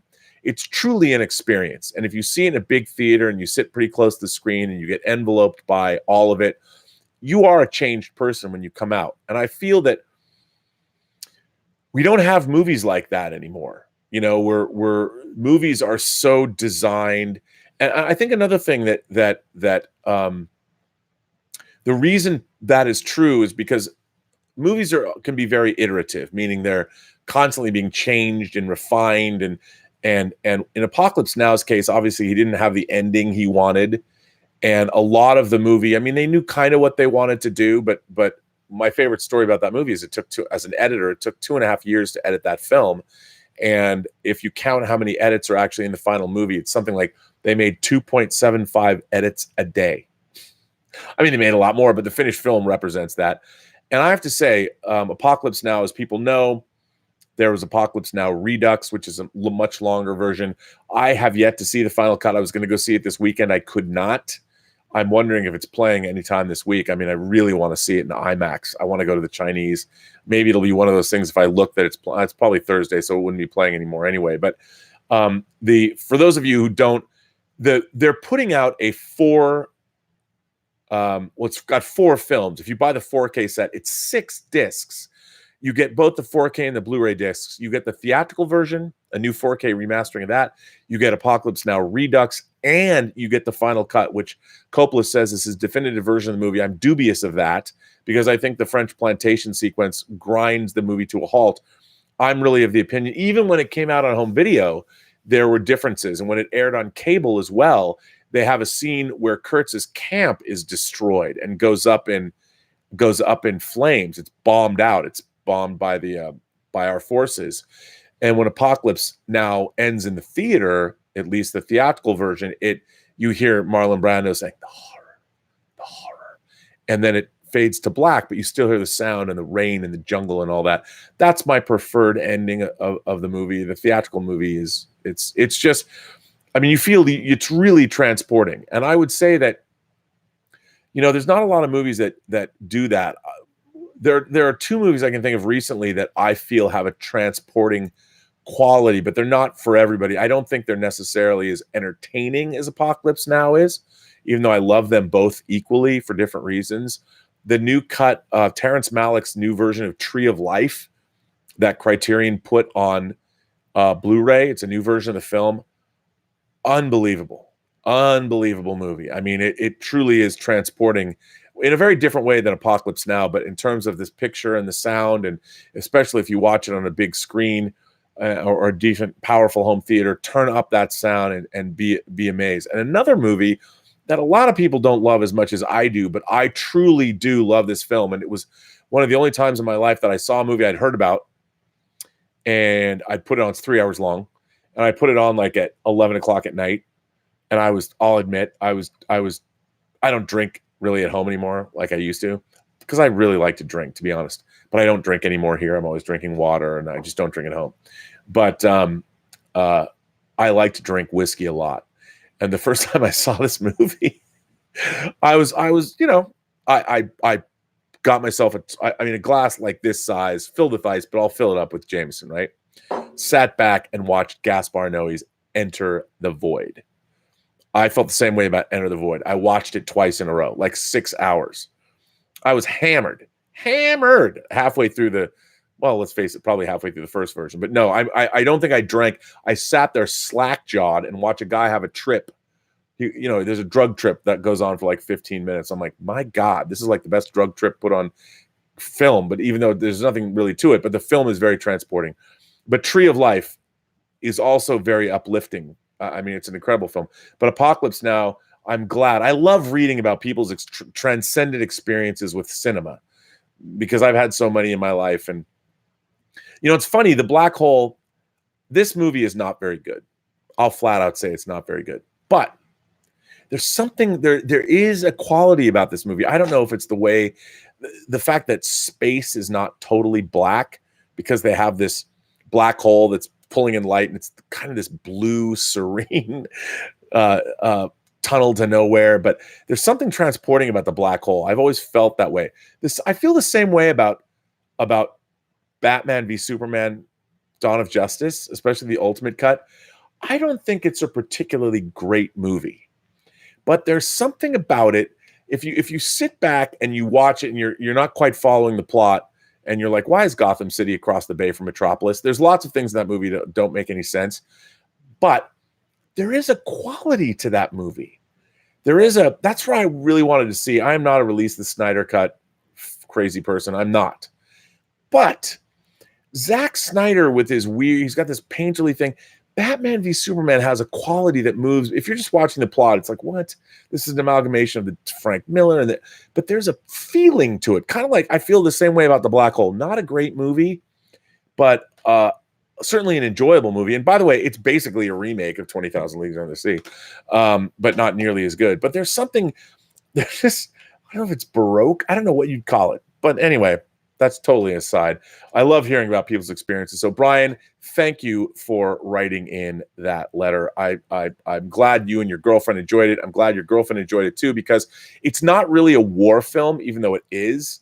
I mean, it's based on, of course, Heart of Darkness, and it's a story about many different things, but it's not about any one thing. And it is transporting and captivating, and my, do I love it.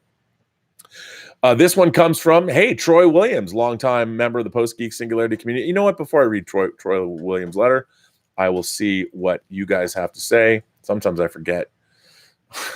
I'm like, wait a minute. And then people write in and they're like, oh. Richard Ford asks, who was your favorite Superman? For me, Chris Reeve. Nailed it. I mean, you can see actually, along with T'Challa, I don't know if you can see. You can't really see it. There is a Christopher Reeve hot toy here, and of course, Marlon Brando is Jor-El. I am a huge Christopher Reeve fan. Superman the movie, again, came out in 1978, a year after Star Wars. If you were there and saw that movie for the first time, I mean, everything about that movie was, it took the idea of a superhero and created, it just elevated the superheroes. I don't believe, like, I loved superheroes growing up, and I watched cartoons. I watched the Super Friends when it was an hour long. I love Batman. I love the 50s with George Reeve, The Adventures of Superman. I loved superheroes growing up, but now we live in a very, very different world. But there had never been a movie like Superman the movie when it came out. And if you were there, and I mean, it's hard. Again, I understand how difficult it is to go back and watch this stuff now. Like, it would bum me out if I was like 8 or 10 and I was the same kid I was when I was 8 and 10 in the 70s, because none of this stuff when I was a kid had happened yet. So I never like read something that's the most classic superhero movie ever made. Well, if I had grown up and seen Infinity War and Endgame and all of the MCU before I'd ever seen Superman the movie, and I went back and I tried to watch Superman the movie as a 10-year-old, I would have just been sitting like this, because I've been told, well, it's this great classic film after I've watched Endgame or Infinity War and Endgame. And I get it, man. I get it. But I mean, all of these things that have become so classic, that are ingrained, everything that's part of the post-geek singularity tapestry that made it what it is, I lived through so much of it. And I was there at ground zero. And it's hard. I've tried to convey to people how magical seeing these things for the first time was. I saw Superman the movie in a theater called the John Dans. John Dans was a dude named John. His last name was Dans.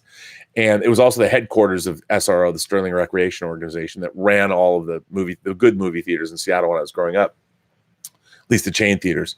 It was a huge, gigantic box. A year later, I had seen Logan's Run there. I've talked about this before. I saw Logan's Run there in 1976 with my mom.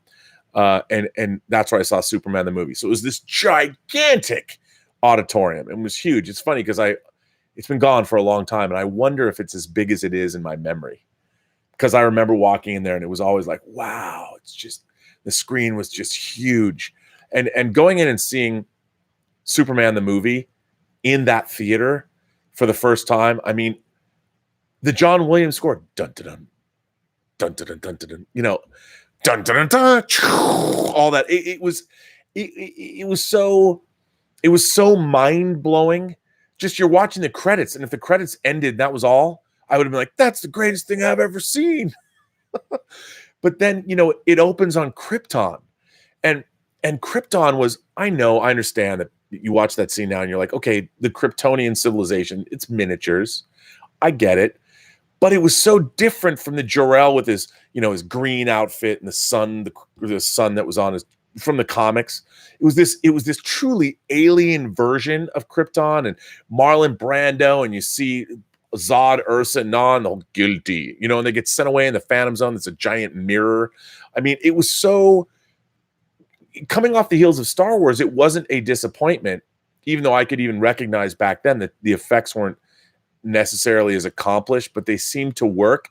And then you go from Krypton into Smallville, and it takes place in a short period of time, but it is so mythic. And by the time you get to, there's this great scene where Clark is looking off at his future after Pa Kent has died, and the camera is sitting there, and the camera starts moving across the wheat field. And I think it's the way I remember it, it's his mom. It's his mom and him, and the camera pulls up, and the sun is it's setting, and it is the score, and you're just sitting there, and it's like it's amazing, and your heart is just expanded in your chest, and you're watching this thing, and it's hard to explain. No superhero movie in the modern age since 2000, since Bryan Singer's first X-Men movie. I've loved all the superhero movies that have come out. But there's been cool moments, but there's never been emotional moments like you saw in the first 30 minutes of Superman the movie. And when I was 11, I mean, really, you felt it in your soul, and it was like, my God. I mean, movies had this power, and movies are cool and everything, but to watch that, and what's interesting is how Superman. I'm going off on a tangent. Now, I love Superman the movie. But my point was that when you'd never seen that before, and you were able to see it for the first time, it was like nothing ever had happened before. I'd never, like, I sat in a theater and was like, what's happening to me? Like, I literally felt, I imagine if somebody's a devout believer and you're at a Southern Baptist church and the choir is particularly fired up on a Sunday and your arms are outstretched and you feel the Lord like you've never felt the Lord before. I imagine that's what it was like. It was, see, I'm talking about this, and I think Sophie just came home from school, but that's the equivalent. If a movie could make you feel the Spirit the way a great Rock in the House Southern Baptist choir can make you feel, blowing the roof off a church on a Sunday, that's what seeing Superman the movie was like. So anyway, Richard Ford, to answer your question, Christopher Reeve's my favorite Superman. Anyway, Cinefinity and Beyond asks, The Godfather or The Godfather Part 2? Okay. I think that I can't even decide. I love both of them, but if I had to choose, I have to say the original Godfather, because when they made the first Godfather, they didn't know they were going to make a Godfather Part 2, and The Godfather is such a great film. And remember, people think, oh, it's about the mafia. No, Coppola always said that The Godfather is the story of a king and his three sons. I mean, the same way that Kurosawa was always redoing Shakespeare stories, whether he was doing King Lear or something. That's what The Godfather feels like. It's not necessarily based on a Shakespearean story. It feels Shakespearean. And Godfather 2 is a masterpiece as well, but they didn't know they were going to make that. I think Godfather 2 was like when they had to sit down and figure out how to do it. It was astonishing what they ended up doing with Godfather Part 2. But I think Godfather Part 1, if you have to pick them. And by the way, I like Godfather Part 3. Like they said, like that West Coast rapper said in The Sopranos. And Godfather Part 3, it's just misunderstood. I don't think it's nearly as great as Godfather Part 1 and 2 for various reasons that we all know about. But anyway, I heard Coppola is going to go in and do a new version of Godfather 3. I can't wait. But I love Godfather 3 too. But Godfather is my favorite movie of all time, just so you know. Stubble McShave says, remember my letter on hard and soft magic? Superheroes have hard magic. Their powers are well-defined, and stories is how they use them to solve problems. I'd agree with that. I thought you were going to work in a Wheel of Time reference to this comment. But I definitely agree. Wow. Draco Eris says, Hasbro just acquired E1. Entertainment One is a long-time entertainment company, distributor and film. They've done a lot of work. I mean, if you look up E1's credits, they've financed many, many things. Hasbro acquired Entertainment One. That's very interesting. Hasbro is, of course, obviously where the Transformers come from, G.I. Joe comes from. They want to do a Mask movie. I believe they also want to do, I don't know if it's Micronauts or something like that, but that's interesting. They acquired E1. They're stepping it up. Everybody's getting into the content game. Wow, that's breaking news. I would like to read that. Emmanuel Ericart says, Rob, would you say that Discovery is the pineapple pizza of Star Trek? My theory is that every bad decision was made by people eating pineapple pizza. I don't know. There's people that like pineapple pizza. And I guess there's people that like pineapple pizza can be good. I've often talked about my beloved Luau barbecue potato chips because they have the sweet and the tangy at the same time. And I can see the pineapple ham thing. I could see that working. Here's the thing. Why I don't like pineapple on pizza? Because like when it's cooked and you bite into it, it gets juicy. And I don't like I like the juiciness of the oil of meat or something like that. Pineapple pizza, I've eaten it before. I'm not necessarily adverse to it. I just don't like it that much, but it's interesting. I guess that, I understand why people like pineapple pizza more than I understand why people like Star Trek Discovery. Anyway, now I'm going to get back to Troy Williams of Cinema Survey's letter. Hey, Rob, so tinfoil hat theory time. Disney Marvel is at a point of incredible power. The MCU is making boatloads of money. It has the all-time highest earning film in the world, and the films are critically acclaimed. What they've done with the MCU is a feat which has never been seen in Hollywood before and may never be seen again. They're on top of the world. Has it made them greedy, though? Due to Disney buying Fox, the MCU now has access to the X-Men and the Fantastic Four. Though there is a gray area around the characters like Namor, the Marvel characters are almost all home, except for Spider-Man. The Sony deal allowed Marvel to use Spider-Man, but they didn't own his film rights. Here is my crazy conspiracy theory, which I don't even believe myself, but you never know.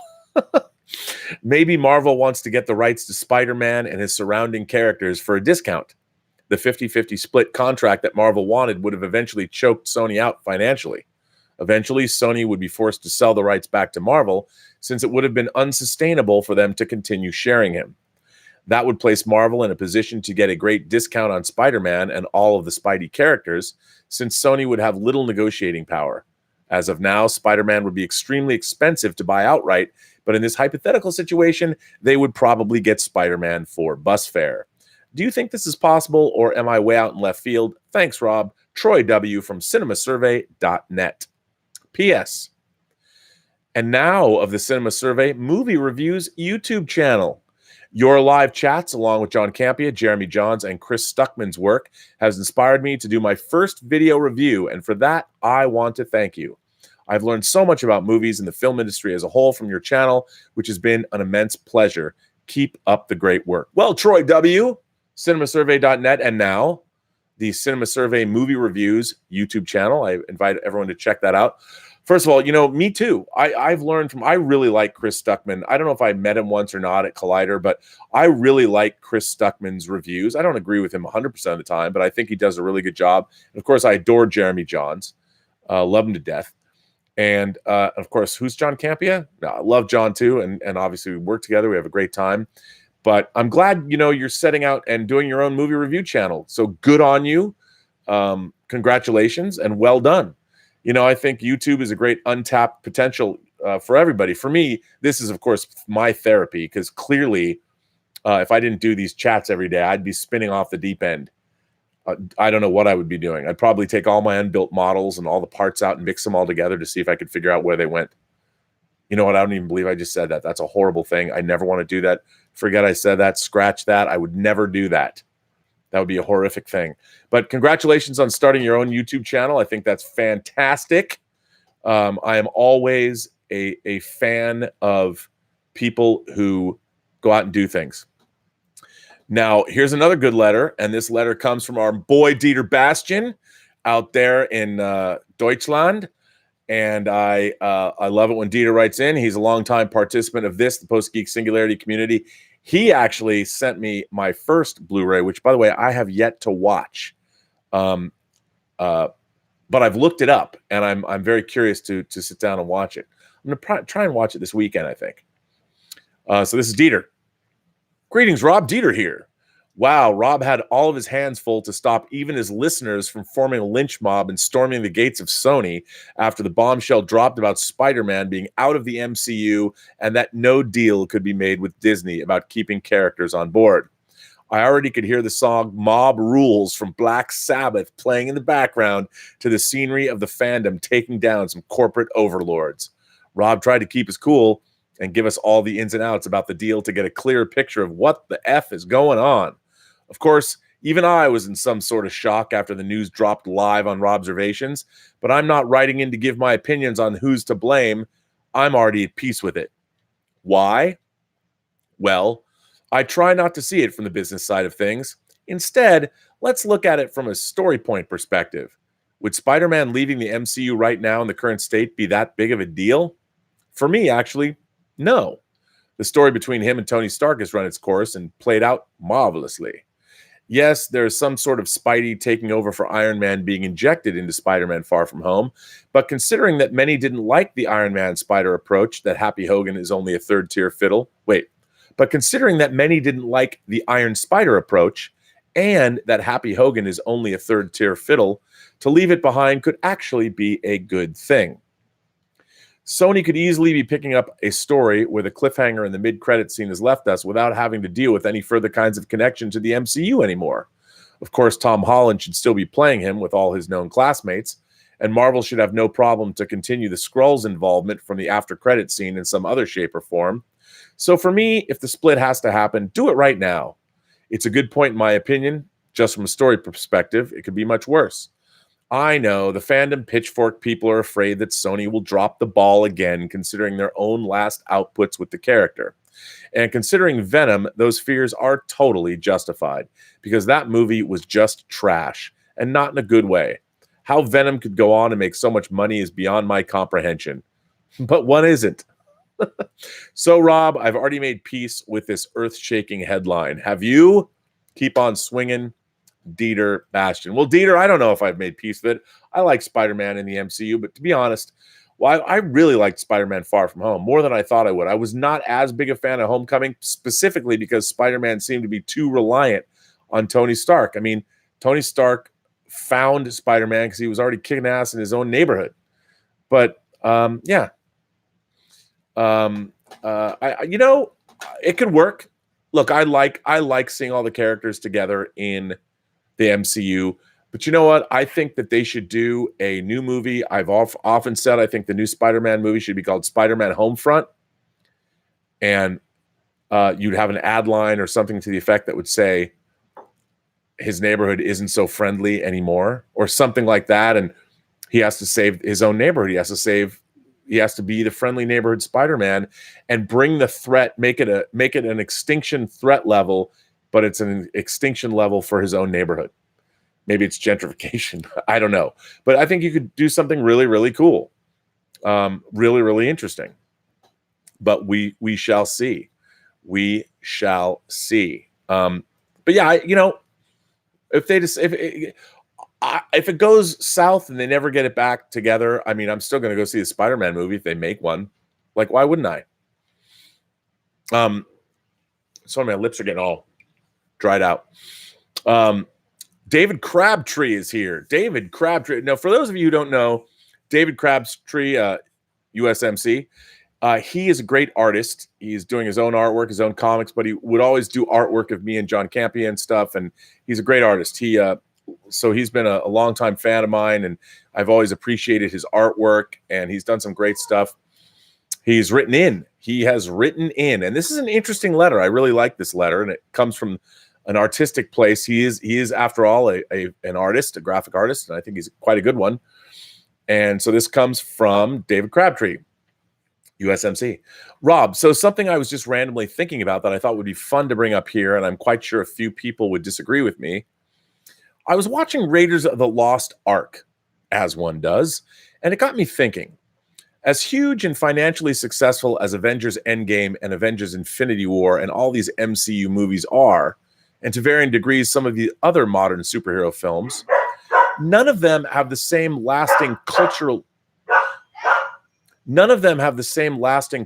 impact on our society's consciousness or zeitgeist outside of superhero fandom that older iconic movies have had. More specifically, these MCU movies don't have any of these iconic shots that have become so ingrained in our pop culture psyche. There are great scenes and moments in these modern superhero films, no doubt. That shot of Captain America standing alone against Thanos and his army in Avengers Endgame still gives me chills for sure. But scenes like that will become ingrained for those of us in the superhero movie bubble. But that's not a scene you'll see recreated, referenced, or parodied in various forms of media for decades to come. At least, not in my humble opinion. These movies don't have scenes like E.T. and Elliot soaring across the moon, or Indiana Jones running from the giant boulder, or that cup of water rippling as the T-Rex approaches, or that iconic last shot of the Statue of Liberty in Planet of the Apes. I think a lot of it has to do with when these older movies come out and the scope of today's pop culture. These moments and scenes I referenced didn't need years or decades to become iconic imagery. It was almost immediate. At least that's how I, a child of the 80s, perceived it. Today, we are so inundated and oversaturated with so many forms of media, from more movies and TV shows than ever, to all of the endless content available online at a click's notice. Those previously mentioned iconic scenes and shots most likely would not have had the same cultural impact had they debuted in today's era. A movie comes out, it might be huge and do record-breaking numbers, but then as a society, we're just like, okay, what's next? And it's been this way for a little while now. Look at the previous box office record holder, Avatar. That movie was huge, but left little imprint in our pop culture psyche after it left theaters. Anyhow, those are just some of my long-winded, rambling thoughts. I'm curious to know what you think, David Crabtree. Well, David, I think this is an incredible point that you're making here. And I would say that a lot of it has to do with the nature of how many of these movies are made. For instance, one of my favorite shots in any movie comes from Jaws, as one does. There's a scene when the orca is setting off to go find the shark. And there's this shot that you can't not remember where it's taken from like Quint's office on shore. And the camera, there's not even anyone in the room, I don't think. And the camera pans up and through these hanging shark jaws that he has on the wall. Now, this is a little on the nose as far as iconography is concerned, but it's a brilliant camera move. And it is just everything you need to know about that movie, but it's also great peak verisimilitude. But it was completely a shot that was authored by the director and the cinematographer. I mean, Spielberg is a master of staging sequences. And I think what you're responding to, and I think the problem with a lot of modern films, look, Apocalypse Now is full of iconic imagery. The problem is now is so many of these movies are filmed on green screens or on stages that it's hard to create an iconic image when a lot of what you're shooting isn't actually in the frame while you're shooting it. So you can't sit down and go, you can design shots and you can look at shots, but the way a lot of our modern fantasy films are created now, they are pre-storyboarded. They have animatics. Everything is sort of prefabricated, and a lot of shots are considered, but you really need an auteur behind the lens to understand how to create these iconic moments. And I think you're right. I think a lot of the modern superhero films of today should have a lot more iconic images than they do, but I think some of the constraints of how the films are made make it a little bit more difficult to create those iconic moments. And look, I think you're right. E.T. going across the moon. These shots have to be conceived of by a director. And now on these larger, especially franchise pictures, whether it's Jurassic Park, you've got so many different artists and things working on these films beforehand, and there's just no time. To have those iconic images, you have to stop the camera, or you can move the camera a little bit or something, but you need to conceive of a moment where in all of this action and the green screen and the editing, movies are also edited much faster these days, because not only is it to create more action and more momentum through cutting, which I think is false action, but that's a different story. That's a different tale for another day. But I think that the way movies are made now really just curtail the director's ability to even conceive of shots like that. Even the way when Captain America was able to get Mjolnir in Endgame, spoiler alert, when he summons Mjolnir and it shows up in his hand, that to me, it was fine, but it was such a moment that should have been, it was milked about 60% of how it should have been done. And while it was effective, I don't think it was, I wanted to feel that whoosh, I don't know, for lack of a better term, that whoosh that happens when something really momentous affects you in a movie down to your soul.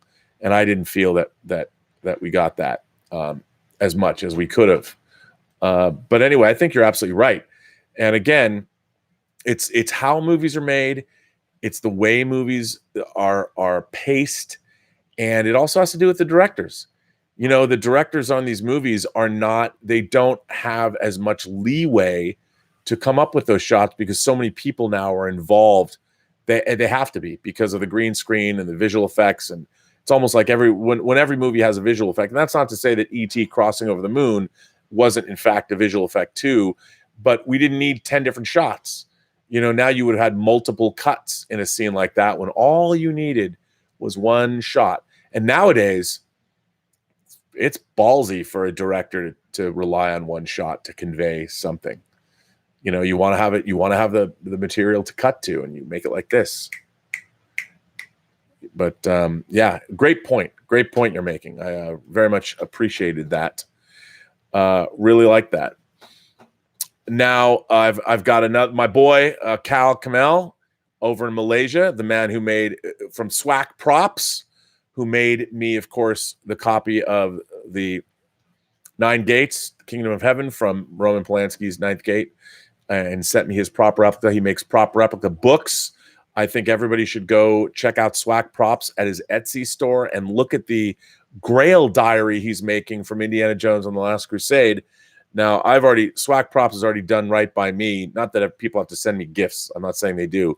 It was an incredibly generous thing he gave me. But I would say, if you want to have if you're an Indiana Jones fan and you want to own a cool handmade prop that is of the highest quality, go to Swak Props' Etsy store and check out his Henry Jones Grail diary from Indiana Jones and the Last Crusade. That shit is dope, son.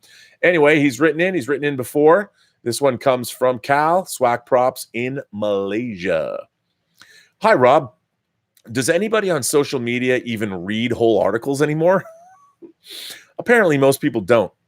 They just read the headlines, usually written in such a quick, clickbaity, provocative way, and make up their own interpretation as to what it's actually about. They would retweet or link to the article in their feeds and usually accompany it with their own rant as to why they're angry with the news, often misguided because they never bothered to read the whole thing in the first place. And this is not a problem just with fandom news, but news in general. Take the news about the breakdown of the Spider-Man deal between Sony and Marvel, for instance. When the news broke, everyone was quick to assume Sony was at fault. Before you know it, the hashtag boycott Sony was trending, with everyone pointing daggers at Sony for the failed deal. Even after further details of the negotiation came out in the news, these people have already made up their mind who is at fault. Similarly, when the news broke that Lashana Lynch was going to be 007 in Bond 25, everyone got their knickers up in a twist, assuming that Lashana Lynch was going to be James Bond in upcoming films, and criticized the direction the franchise is headed in. Facebook posts, tweets, and YouTube channels condemn the Bond franchise for casting not only a person of color, but a woman to boot as Bond to replace Daniel Craig, all because they didn't bother to read the news article properly. Lynch is only portraying an agent who got assigned the 00 license because Bond retired Inspector, and it's probably a foregone conclusion that Bond will get back that number during the course of the movie. I've always believed that opinion should only be shared if it is formulated after understanding the issue and not just half-assed after reading a headline or a summary. It's even more significant when we are imagination connoisseurs trying to engage in cogent discussions with other imagination connoisseurs. I'd love to hear your views on this, Rob. Sincerely yours, Cal, aka Swag Props. Well, Cal, you nailed one of the great problems of the modern age, and clickbait and people's response to it. I think everyone likes to, for whatever reason, likes to feel outraged about things. And I think you are 100% right. The fan community doesn't read. They don't find things out. I don't get it. I really don't understand why it's the case, but it seems to be more often than not. But I'd like to think that we as imagination connoisseurs, as you point out, that we shouldn't be doing that. And I agree with you 100%. Absolutely, positively, 100%. And a great topic. But I don't know how to solve that problem other than people have got to read. Now, there's a letter. Actually, it's an article that I think I'm going to make the topic. You know what? I'm not going to say what it is. I mean, I did tweet it out already. But there's an article I read that isn't yet my usual bill of fare, but I loved it. And it's about music. It's about music and music literacy. Maybe I'll make that the topic of tomorrow's chat because it's something I've been thinking about since I read it. I did tweet out. So if you follow me on Twitter, and you should, if you're not following me, by the way, I'm on Twitter at BurnettRM, or I'm on Instagram at RMBurnett. You want to see adorable photos of Gilbert and Tallulah? RM Burnett on Instagram. It's either pictures of Elizabeth, Gilbert, Tallulah, toys, Blu-rays, whatever. Or funny memes, like everybody's, I guess, Instagram feed. But you can find me there. Find me there. Or you can, find me here. So Travis Rayner asks me, I'm curious, if you could remake Star Trek 3, what would you change? Oh my God, Travis, that is a great question. Well, the first thing I would do, I hate to say it, I would find a much more qualified director than Leonard Nimoy. It was his first directorial outing. I know. And I would film, I would first of all, I'd write a script if I was doing it. I would write a script based on Harv Bennett's original outline, Return to Genesis, which dealt with the fact that the Genesis weapon and news of its existence has leaked out and caused a huge uproar in the Federation. Vulcan is threatening to secede. And Kirk, when he sees Sarek doesn't come to Earth. It's Kirk going to Vulcan and dealing with the massive political unrest. It's just a much bigger film. And the biggest change I would make would be to get rid of the Klingons and keep what was originally written, the Romulans. So the Bird of Prey would be a Romulan, thus preserving what a Bird of Prey is for the rest of Star Trek lore. That's what I would do. I would make it a more serious, epic, and thoughtful movie. That's kind of what Harv Bennett wrote. But the plot's basically the same. But yeah, that's what I would do. Alteris says, I'm also a diehard Bond fan. I'm going to visit London to watch it on the opening night too. Where would you recommend to watch it for the best experience? Thanks, man. Big fan of yours. Well, Ari, if you're coming to London, why don't you come see it with us? We're all going to London April 3rd, although I've been told that there might be preview shows on April 2nd, which is Thursday. April 3rd is a Friday. That's when Die Another Day. No Time to Die.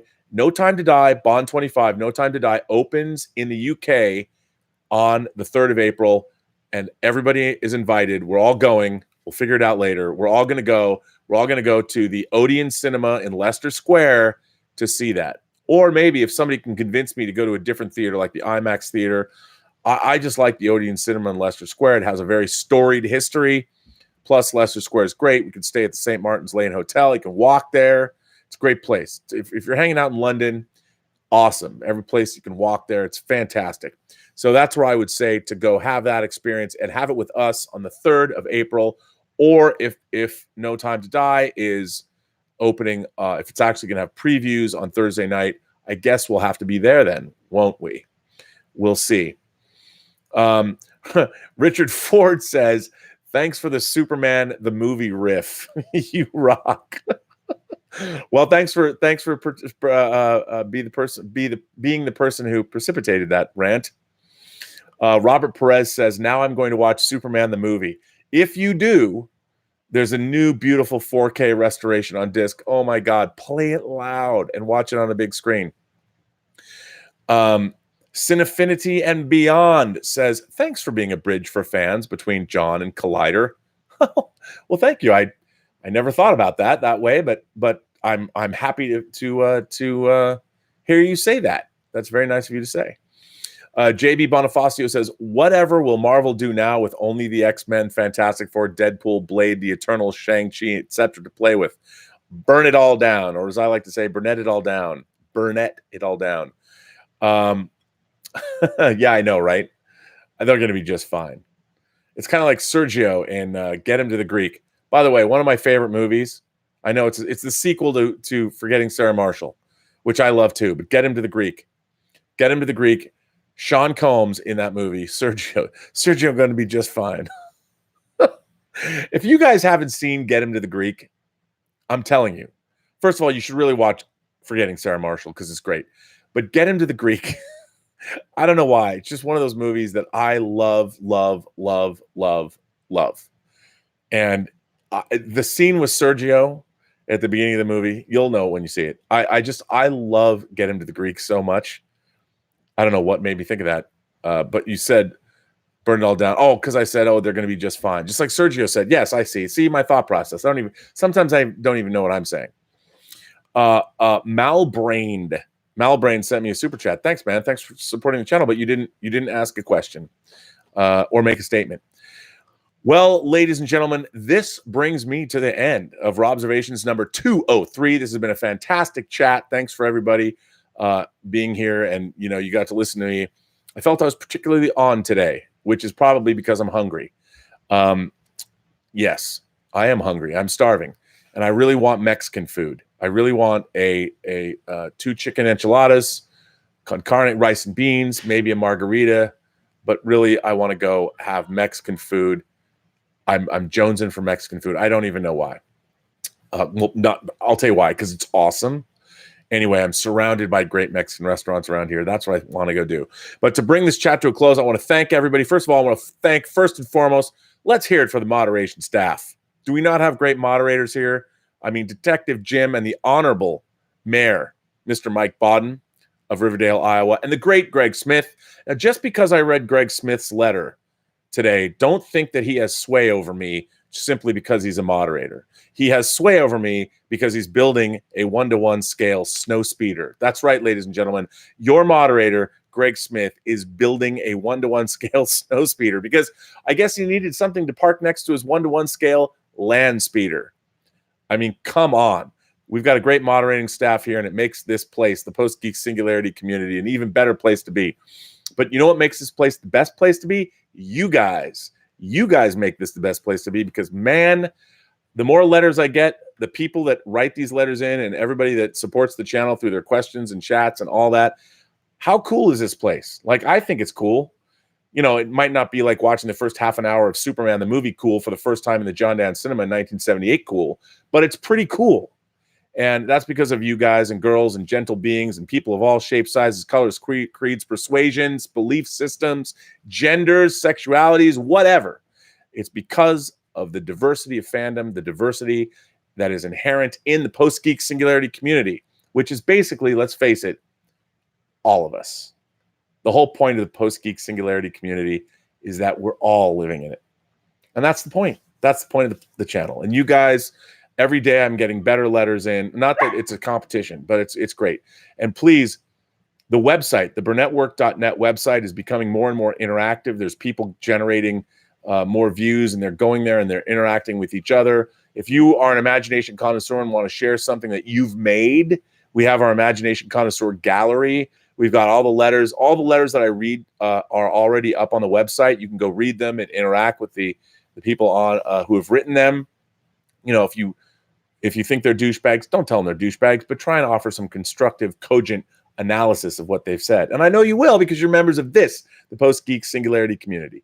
So anyway, I will bring this chat to a close. I am, of course, Robert Meyer Burnett, or just Rob. I only use my middle name because I had to professionally when I first started getting screen credits. I'm not some guy that figures everyone. It's funny when people say, oh, it's Robert Meyer Burnett. No, it's really not. I mean, it is. That's my name, but I'm just Rob Burnett, or as Greg would say, Bob, because everybody, you know, it's funny. I was Bob Burnett. I'll give you a quick primer about my name. So I was Bob Burnett growing up. That's it. That's all anybody knew me as, Bob. When I moved to Los Angeles, I had some friends that I met that knew friends from Seattle, so they called me Bob too. But when I went to USC, I figured, okay, I'm 21. I'm going to call, because I transferred in, I'm going to call myself Robert. My name is Robert. Nobody called me Robert. I tried to be Robert, and people were like, no. They just called me Rob, and I never liked Rob, basically because this girl I really cared about was stolen and by a guy named Rob, and she ended up marrying him. So I'm like, don't call me Rob. But people called me Rob. There's no way around it. There's nothing I could do. And then when I started getting screen credits, there was a Rob Burnett who produced The Late Show with David Letterman. So I couldn't use the name Rob Burnett. So I just used Robert Meyer Burnett, RMB, which seemed kind of cool. Although when people say it aloud, like at Collider, Robert Meyer Burnett, I'm like, God, am I a pretentious asshole? But anyway, you can just call me Rob. Anyway, that's a long-winded way of, I don't even know why I made this digression. I was trying to end the show. But anyway, remember, these shows are brought to you by Lucky Tiger Men's Grooming Products for those men who want to look good and feel great. And if you go to their website, say it with me now, at getluckytiger.com, and you buy anything there, if you punch in PGS for Post-Geek Singularity, you get 20% off your order. And also, they are running a giveaway. Lucky Tiger at their website, getluckytiger.com, and clubluckytiger.com. You can join their giveaway to potentially win $500 worth of tailgating swag that you need to tailgate out of the back of your car for the upcoming football season. Go Seahawks, and including a grill. So no purchase necessary, but unfortunately, it's only for people that live inside the United States. See, another reason why America's great, because you get free barbecuing swag. Anyway, I want to thank you all for being here. And remember, every person you meet has a story to tell that you have yet to hear. I did it too early. All you have to do is listen to them. Listen to their stories. They're good stories for the most part. And if they're not, you don't have to listen. You can tune out. But anyway, I want to thank you all for being here. And remember, have a better day.